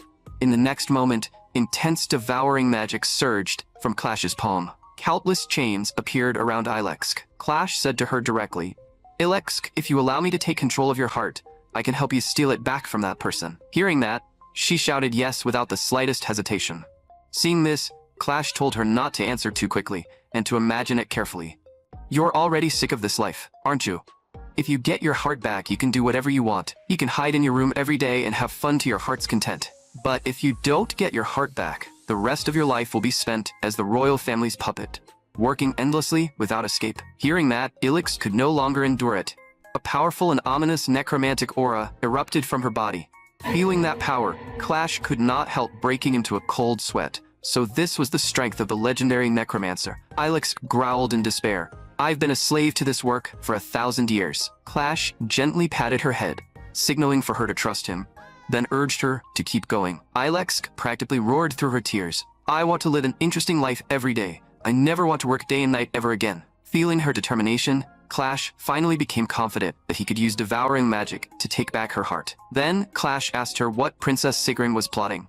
Ilex said the order she received was to control Maid Sarah's corpse and assassinate the little princess, Cicely. And the one responsible for eliminating Sarah was Demilia, Clash's teammate who had betrayed him in his previous life. Before long, a massive puppet walked toward Ilex. "Hurry up and take control of Sarah's corpse. Then assassinate the 4th princess, Cicely." Then Demilia raised her head and looked at the moon in the sky, lost in her memories. On the day before their rebirth in the previous life, Arthur had told them he would let them keep their memories, return to the past with him, and meet at the Statue of Peace. But after being reborn, they waited for a long time, and Arthur never appeared. It was one thing for that woman Abella not to show up. But why would Lord Arthur break his promise? What Demilia did not know was that in the final moment of the previous life, Clash had devoured Arthur's skill and returned to this timeline in his place. Completely unaware of that truth, Demilia had already waited for an entire year. During that time, she had been assisting another former teammate, Sigrun, hoping to take full control of the Empire before Arthur returned and then offer it to him. At that moment, Demilia seemed to remember something and called out to Ilex, who was carrying Sarah and preparing to leave. That crow boy in the martial arts tournament. You're controlling his corpse too, aren't you? By now, Ilex had completely sided with Clash, so she admitted it in order to help cover his identity. Before Ilex left, Demelia threatened her.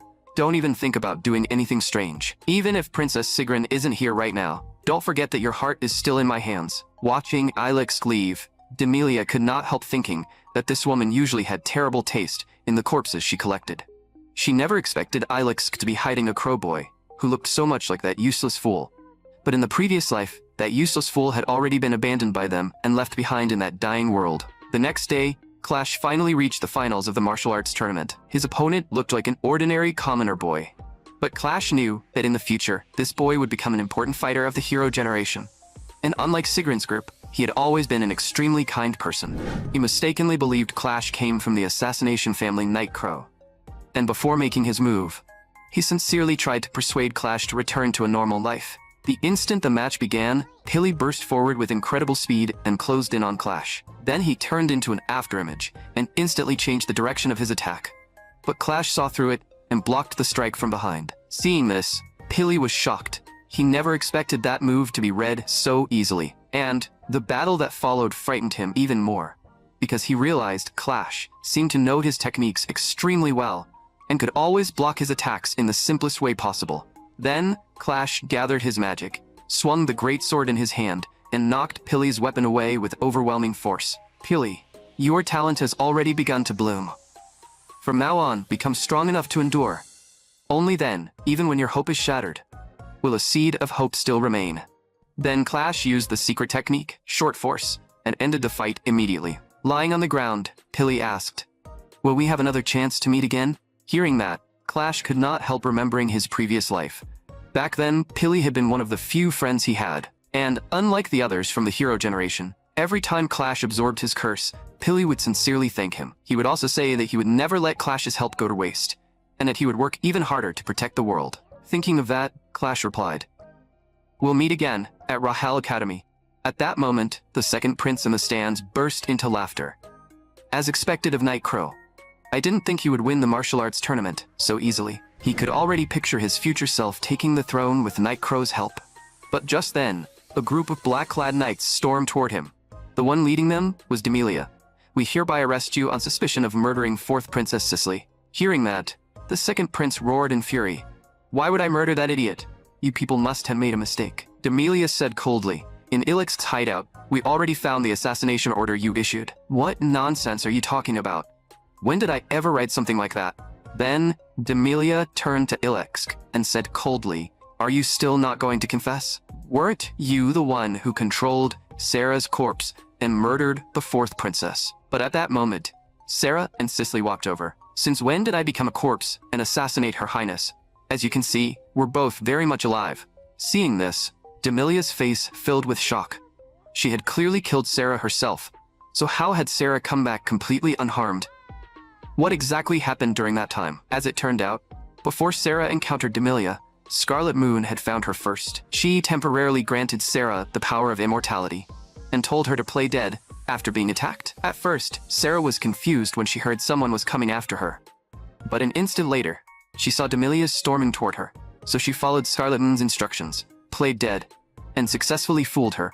Then, Cicely immediately gave the order for Sarah to arrest the vice commander of the Black Dragon Knight Order, and the charge was colluding with foreign enemies and plotting against the royal family. Then Sarah drew her sword in an instant and charged straight at the man. With a single slash, she shattered his heavy armor on the spot.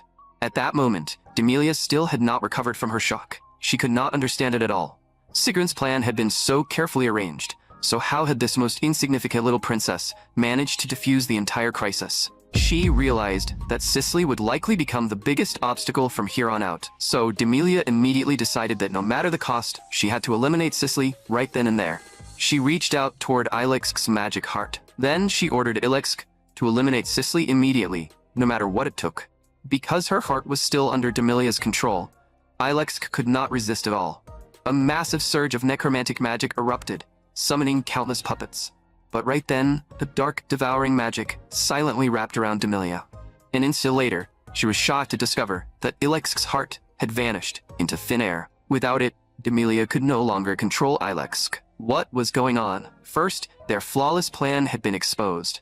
Now even the necromancer they had controlled for 1,000 years had broken free. Unable to process it all, Demelia stopped thinking and chose to eliminate Cicely by force. She activated her acceleration skill and attacked with her spear in hand.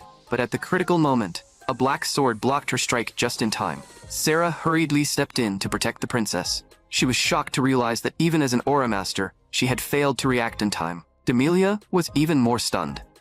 In her previous life, the reason she had been called the strongest spear was because of this very skill.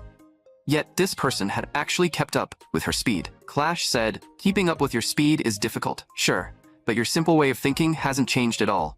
I can guess your attack path without much effort." Hearing that, Demelia asked in panic, "Who are you? How do you know me?" But while she was stunned, the knights had already rushed forward and restrained her. Seeing that defeat was inevitable, Demelia could only hope that Princess Sigrun would save her. After that, Cicely hurried over to Clash and asked how badly he was hurt. Clash looked at his trembling hands and was also surprised. He had used the Flame of Destruction to defend himself, yet he still got injured. It seems the Aura Master realm really was absurdly powerful. Looking at Cicely's worried face, Clash comforted her. "It's just a minor injury. As long as you're safe, that's all that matters." Then, under Clash's command, Ilexk used necromancy to teleport them away. Cicely had not expected him to leave without even giving her time to thank him. But he had said earlier that he was going to Rahel Academy, right? Then, they would meet again there. And when that time came, Cicely would properly repay this debt, even if it meant giving herself to him. Meanwhile, Clash and the others had already boarded the carriage. The golden dragon grass needed to refine the elixir was finally in their hands. Ilexk, who was beside him, was shocked when Clash suddenly returned her heart to her. In her mind, Clash would definitely control her just like the royal family had. She never expected him to simply give her freedom back. Just as Clash was about to get some proper rest, Scarlet Moon suddenly told him some bad news. His fiancée, Bianca, was currently in danger, and her life was hanging by a thread. On top of that, before Bianca disappeared, the Butcher Hound had also entered that mountain range. So Clash immediately gave the order to head for the Harden family in the far north. When Necromancer Ilexk learned that Clash actually had a fiancée, she was extremely surprised. "I heard the youngest son of the Valheim family is also engaged to a daughter of the Harden family. I can't believe they would marry their daughter into such a terrifying family." Hearing that, Clash removed his disguise and revealed his true form. "Actually, I'm that youngest son of the Valheim family you're talking about." The moment she heard that, Ilexk completely panicked. She had finally escaped the royal family's control, only to fall into the hands of the even more terrifying Valheim family. At the same time, Clash had already asked Scarlet Moon to control a servant and find out exactly what had happened. As it turned out, a few days earlier, Bianca had learned about the frost snow mushroom from her second older sister, Jenica. After that, she took her equipment and entered the forbidden snowy mountain alone. After hearing the news, Jenica immediately led people out to find her. "I'll have someone find what that failure wants. You need to come back with me right now." But Bianca said seriously, "Mr. Clash is not a failure. He is my fiancé. And why did you come yourself, sister? You could have simply ordered a rescue team to come." Hearing that, Jenica replied haughtily, "That's none of your business. Anyway, I'll have someone help you find the frost snow mushroom.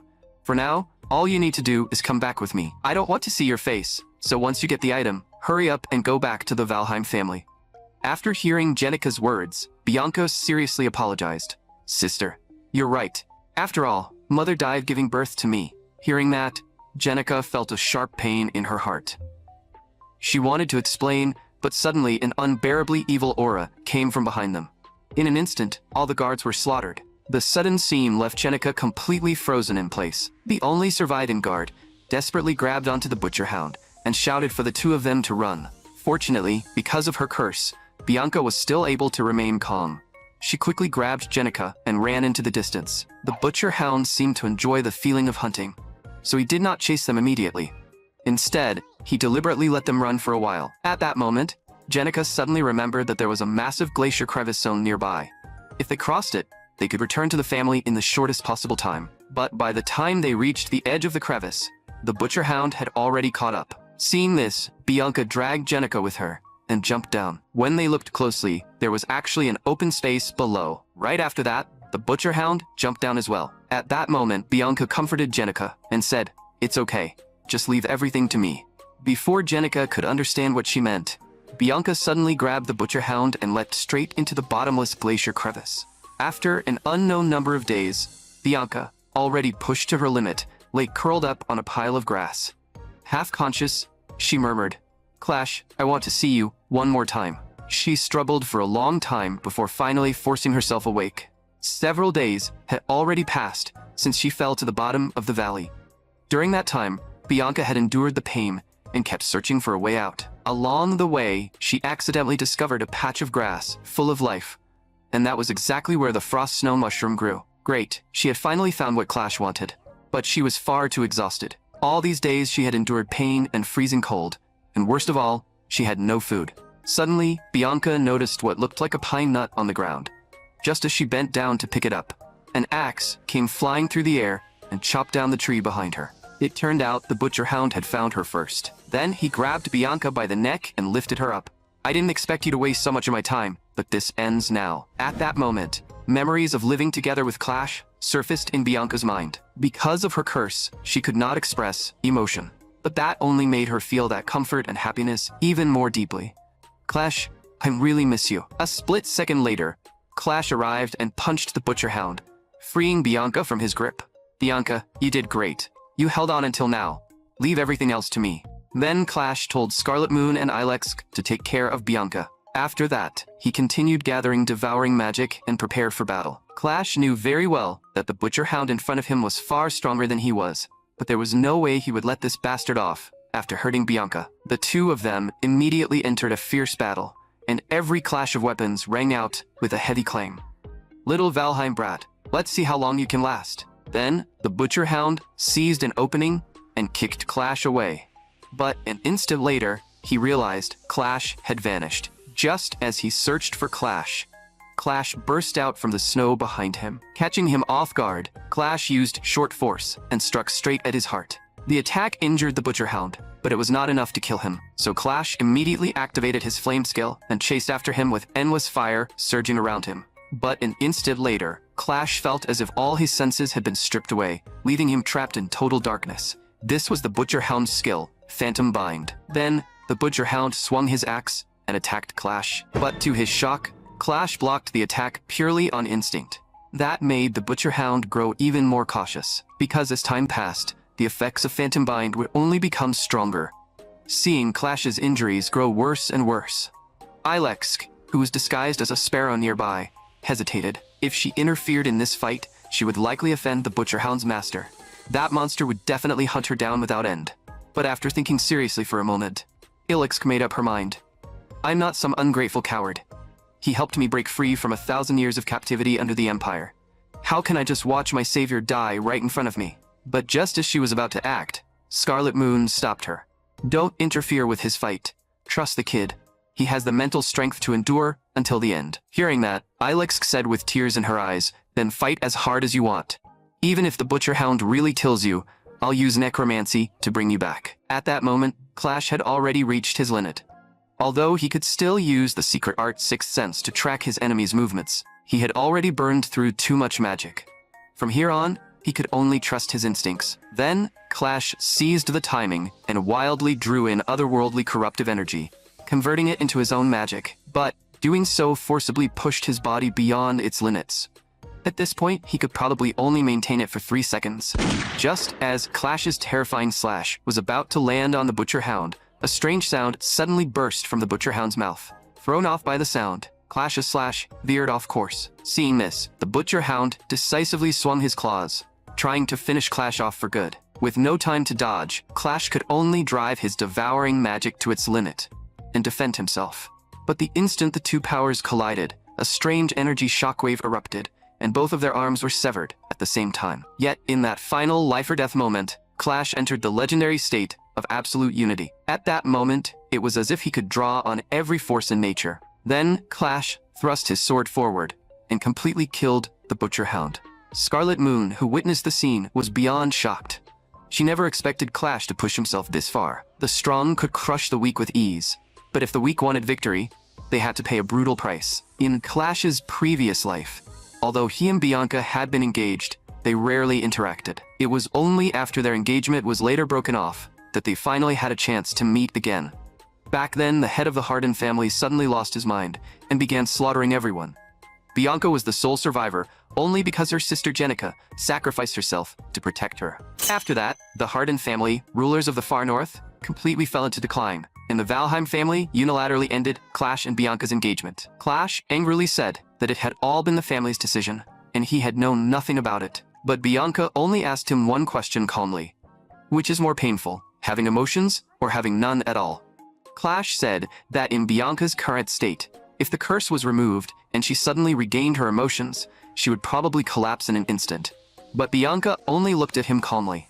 She had lost everything, yet she felt completely numb.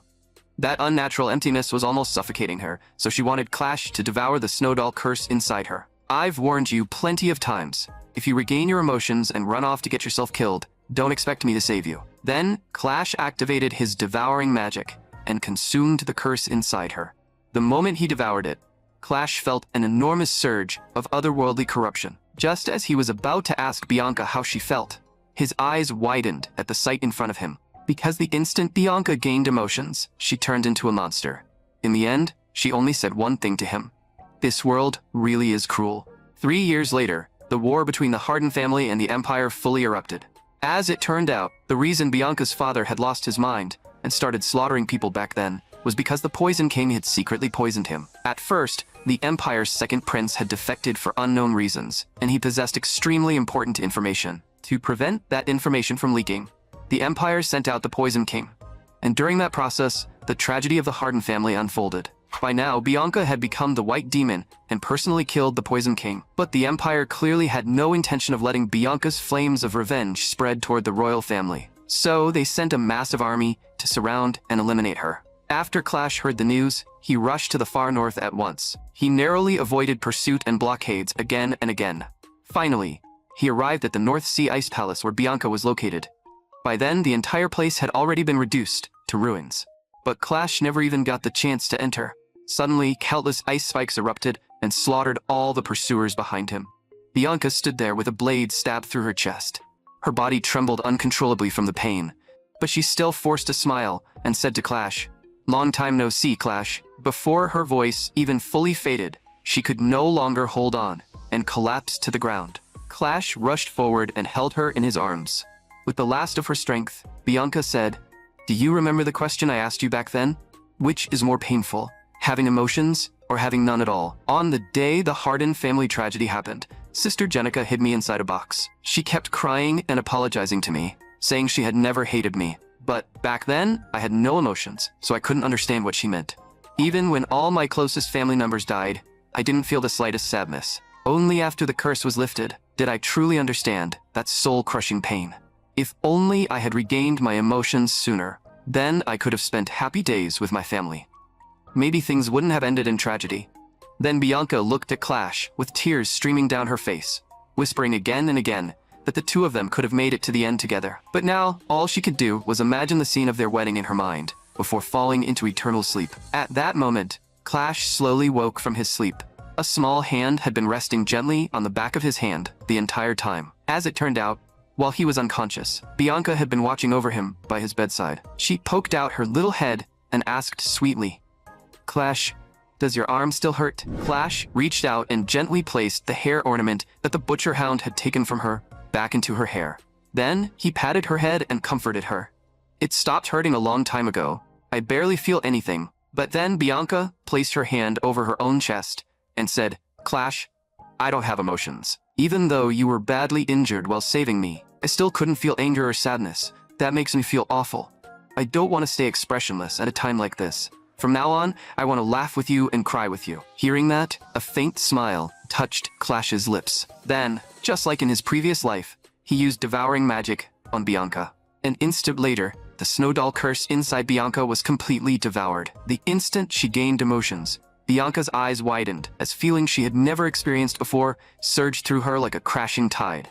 Seeing this, Clash smiled and opened his arms to her. Immediately, Bianca threw herself into his arms with tears streaming down her face, whispering again and again, "Being able to feel emotions is so wonderful." After regaining her emotions, she cried until her eyes were red and swollen, before finally stopping. She kept murmuring that this was what sadness and joy felt like, and that both were unbelievably strange and beautiful. Suddenly, a knock came from the door. The one who came was Bianca's older sister, Jenica. When her gaze landed on Clash's severed arm, she could not help being startled. Jenica quickly looked away and said the family meeting required Bianca's attendance. Throughout the entire exchange, she did not dare look Bianca in the eye, because if Bianca had not tried to save her earlier, she would never have fallen into such danger.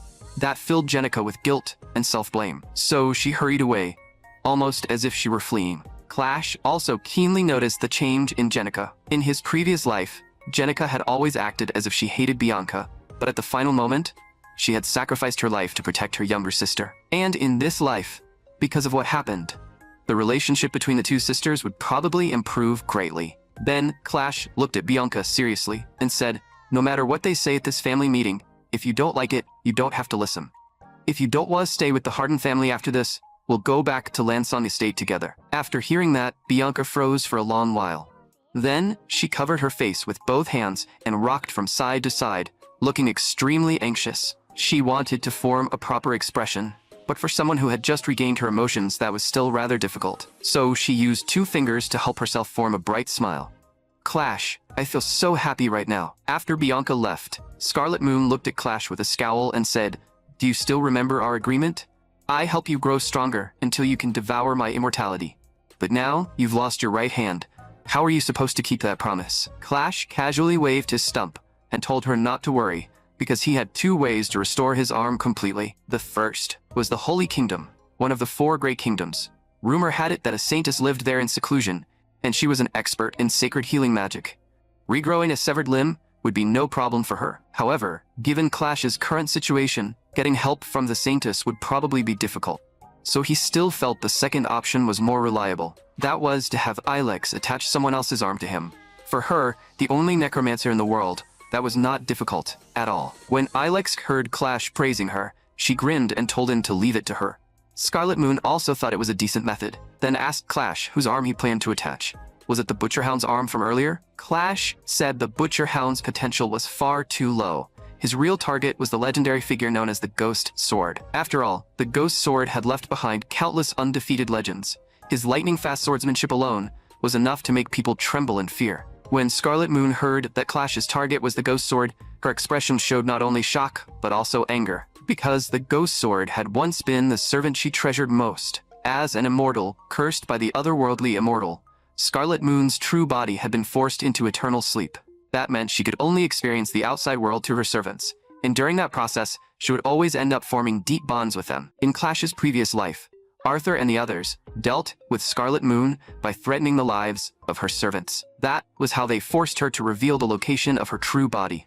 And the Ghost Sword had been the servant who stayed with her the longest, so she would never allow anyone to desecrate his remains. Seeing this, Clash smiled and said that if he attached the Ghost Sword's arm, he could surely recreate that invincible swordsmanship. She would not want the Ghost Sword's legacy to end there, would she? Hearing that, Scarlet Moon's expression stiffened. Clearly, those words had struck her where it hurt. The Ghost Sword had been powerful, but no one had ever managed to reproduce his sword techniques, and that had always remained one of Scarlet Moon's regrets. Clash immediately pressed further, saying that if he attached the Ghost Sword's arm, he would definitely revive his swordsmanship and make the world remember that invincible swordsman once again. Hearing this, Scarlet Moon silently turned away. Only after a long while did she finally speak. "If you disgrace the Ghost Sword's name, don't blame me for being ruthless." There was a faint tremor hidden in her voice. After settling that matter, Clash lazily lay down on the bed. Then he suddenly thought about how the recent incidents would probably make both the Valheim and Harden families reevaluate him, which would inevitably affect his engagement with Bianca. So Clash had Ilex infiltrate the Harden family meeting to gather information for him. Meanwhile, on the other side, Bianca's older brother, Meli, was serving as the acting family head. He announced that the marriage partner for the Valheim family would be changed from Bianca to Jenica. Before he could even finish speaking, Bianca said directly, "I reject this decision. I am Mr. Clash's fiancé." Hearing that, Meli loudly scolded Bianca for being arrogant, saying this was the family's decision and that she had no right to speak. But Bianca did not back down. She looked straight into Meli's eyes and said seriously that she would never give up.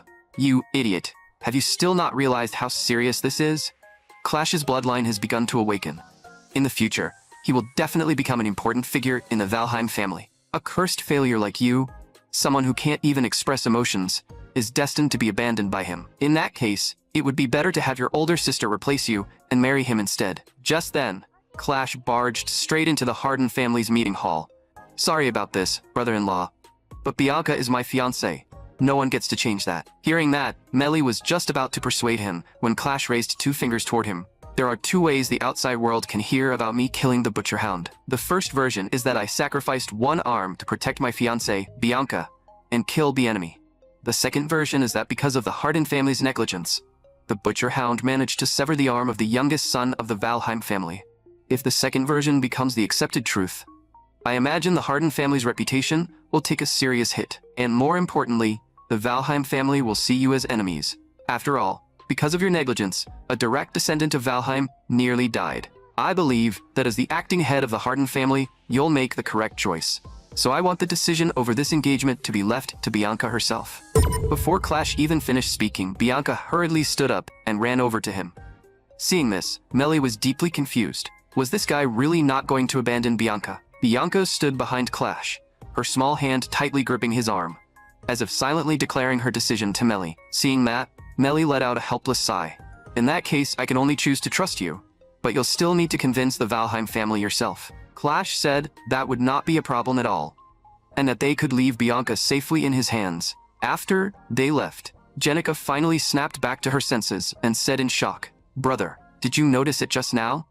Bianca still looked as cold as before, but after Clash appeared, it felt like there was an expression on her face that I'd never seen before. Meanwhile, inside the Valheim family, a large hand covered in scars set down a letter. From his hairstyle, it was not hard to tell that he was Clash's demigod father, a man standing at the peak of the world.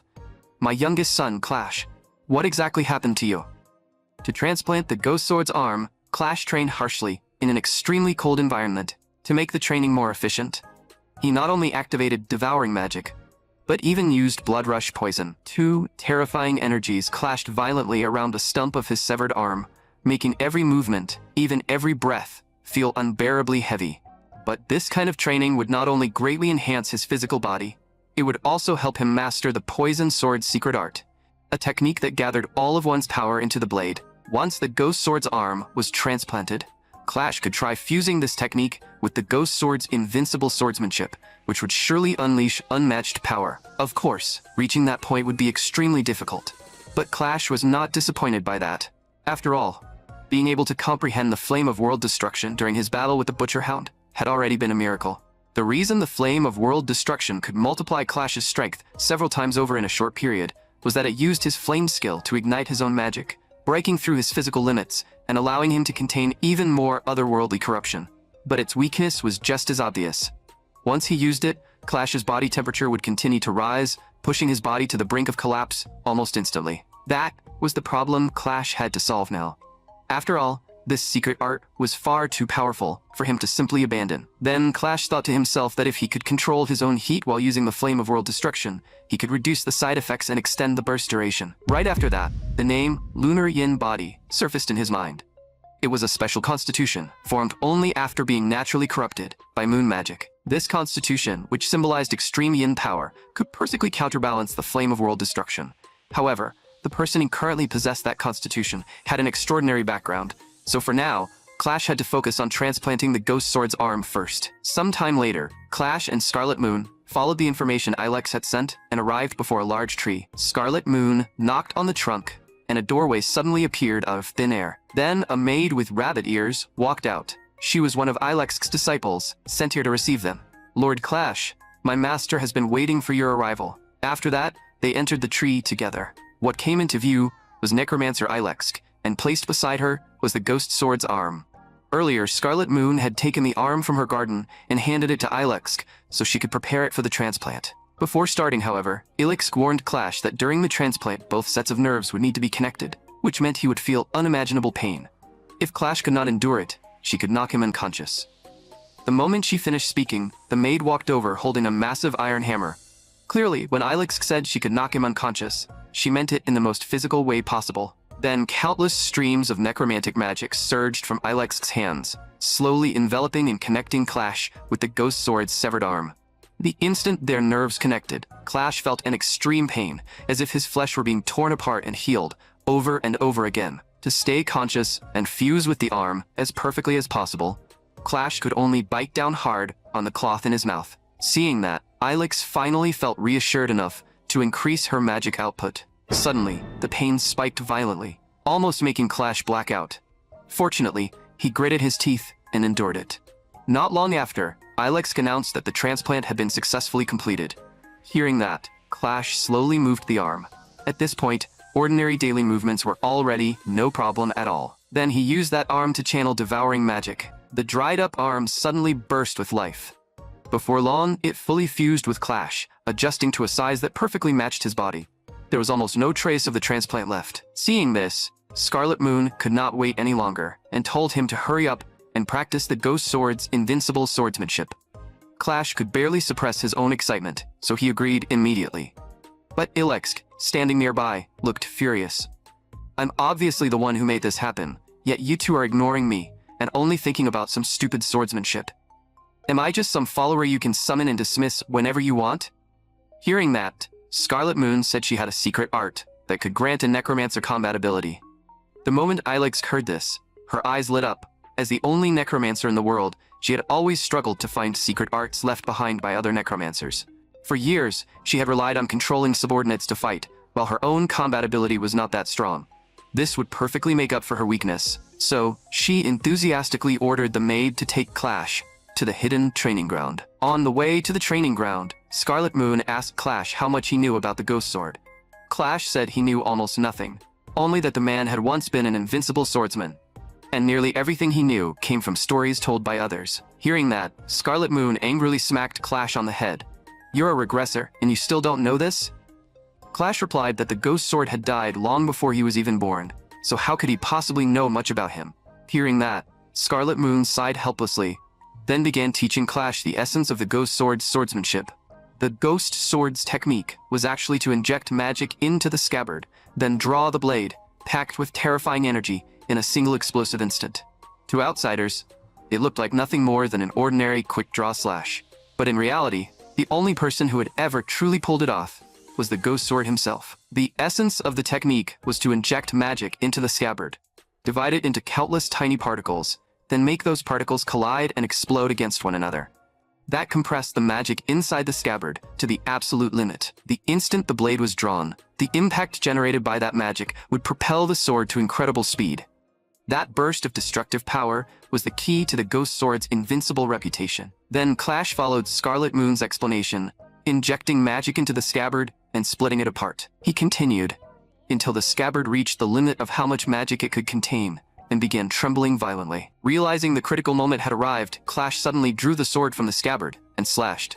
The overwhelming force split the supposedly indestructible training ground cleanly in two. Seeing this, Clash was extremely satisfied.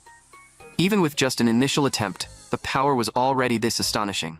If he could master this invincible swordsmanship completely, it would surely unleash unimaginable destructive power. At that moment, Ilex walked over with a grin and asked Clash whether he was satisfied with the arm she had transplanted. Clash said it was perfect, then told her that he planned to return to the Valheim family next. Hearing that, Ilex turned pale with shock, because she had always been terrified of the strongest family, especially since the current family head was an absolute master at the demigod realm. Thinking of this, Clash also felt troubled. If he brought Ilex back with him, the old monsters in the family would probably notice her instantly. After all, unlike Scarlet Moon, she did not possess extremely powerful concealment abilities. Back then, it was precisely because she was discovered by the Empire that she had been forced to work non-stop for 1,000 years. Just thinking about it made Ilex shudder. After all, the Valheim family was even more terrifying than the Empire. So, Clash suggested that she did not need to return to the family with him. Instead, she could hide for now in the deserted, far north. Besides, the Poison King would soon descend upon this place. In his previous life, it was the Poison King who poisoned the head of the Harden family, driving him insane and causing him to slaughter Bianca's family. Ilex's next task was to save the head of the Harden family. Hearing this, she felt deeply uncertain. Could someone with her strength really deal with the Poison King? Clash said she did not need to fight him head-on. She only needed to prevent the Harden family head from being poisoned and losing his mind. After all, she was the only necromancer in the world, and Clash believed this should be easy for her. Hearing Clash praise her, Ilex blushed and confidently promised to handle it. Although she had originally cooperated with Clash to retrieve her heart, deep down, she had always been grateful to him. Watching Clash leave, Ilex stood there in a daze. Once, she had also been one of the invaders who brought corruption to this world.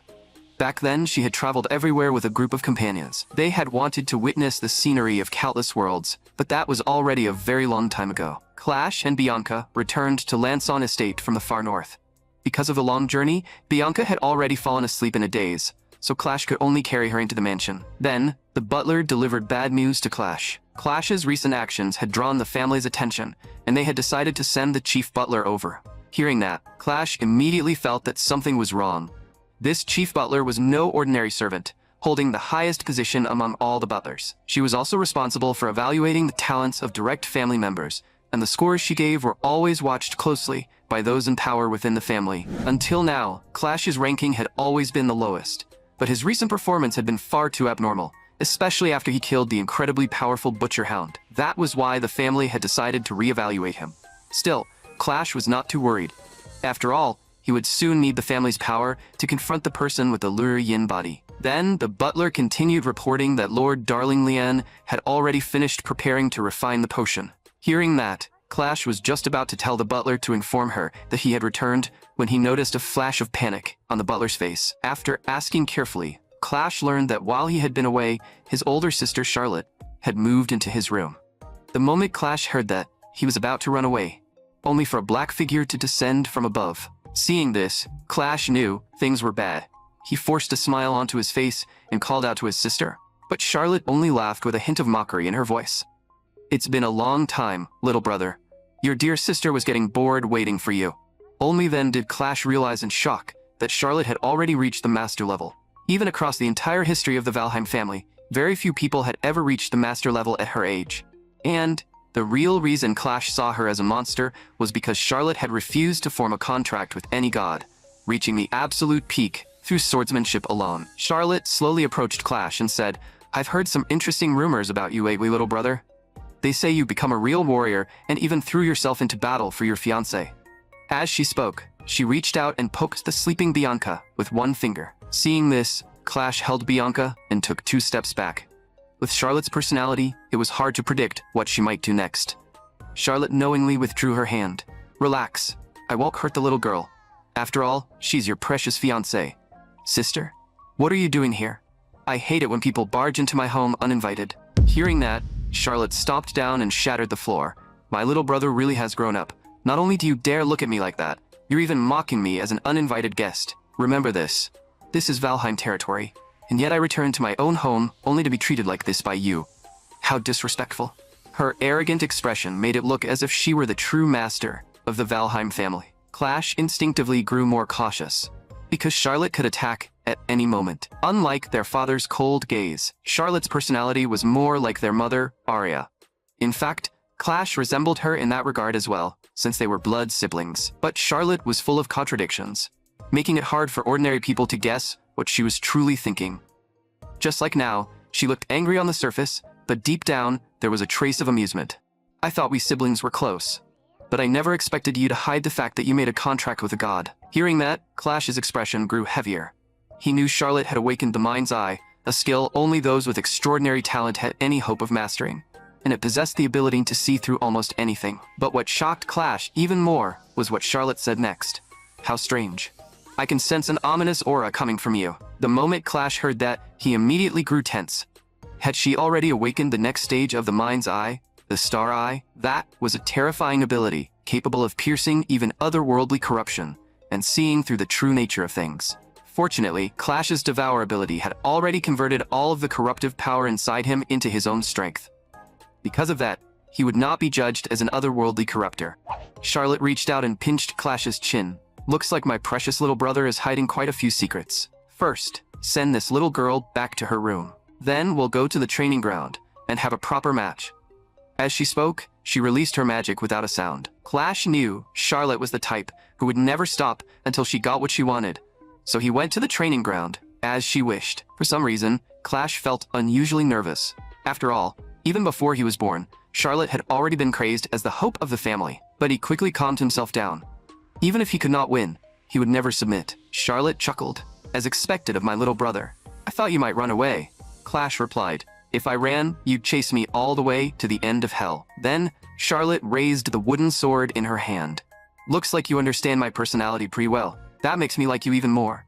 But I advise you to use everything you've got, or I won't let you off easily. The moment she finished speaking, Charlotte stepped forward and attacked Clash at high speed.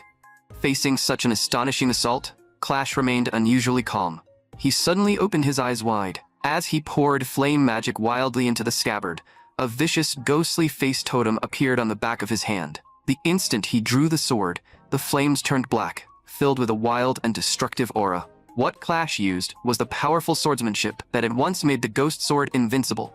Despite moving second, he struck first, slashing straight toward her. Seeing this, Charlotte was genuinely surprised. She had never seen swordsmanship this absurd before. An instant later, their weapons collided. After that exchange, Clash decisively raised his sword high. Then, he brought it down with brutal force, unleashing a violent burst of sword energy. Charlotte tried to intercept it, but the wooden sword in her hand was cut apart. But after seeing that, the smile on her face only grew more manic. She condensed a blade with magic and continued fighting. My precious little brother really has brought me quite the surprise. Then, Charlotte suddenly released her strength and knocked the weapon out of Clash's hand with one slash. But Clash was not surprised at all. He immediately activated devouring magic and launched another attack. Under the pull of that powerful suction force, the weapon that had been knocked away suddenly pierced through Clash's palm and shot toward Charlotte. She had never expected Clash to use a move like that. By the time she reacted, the blade was already pressed against her neck.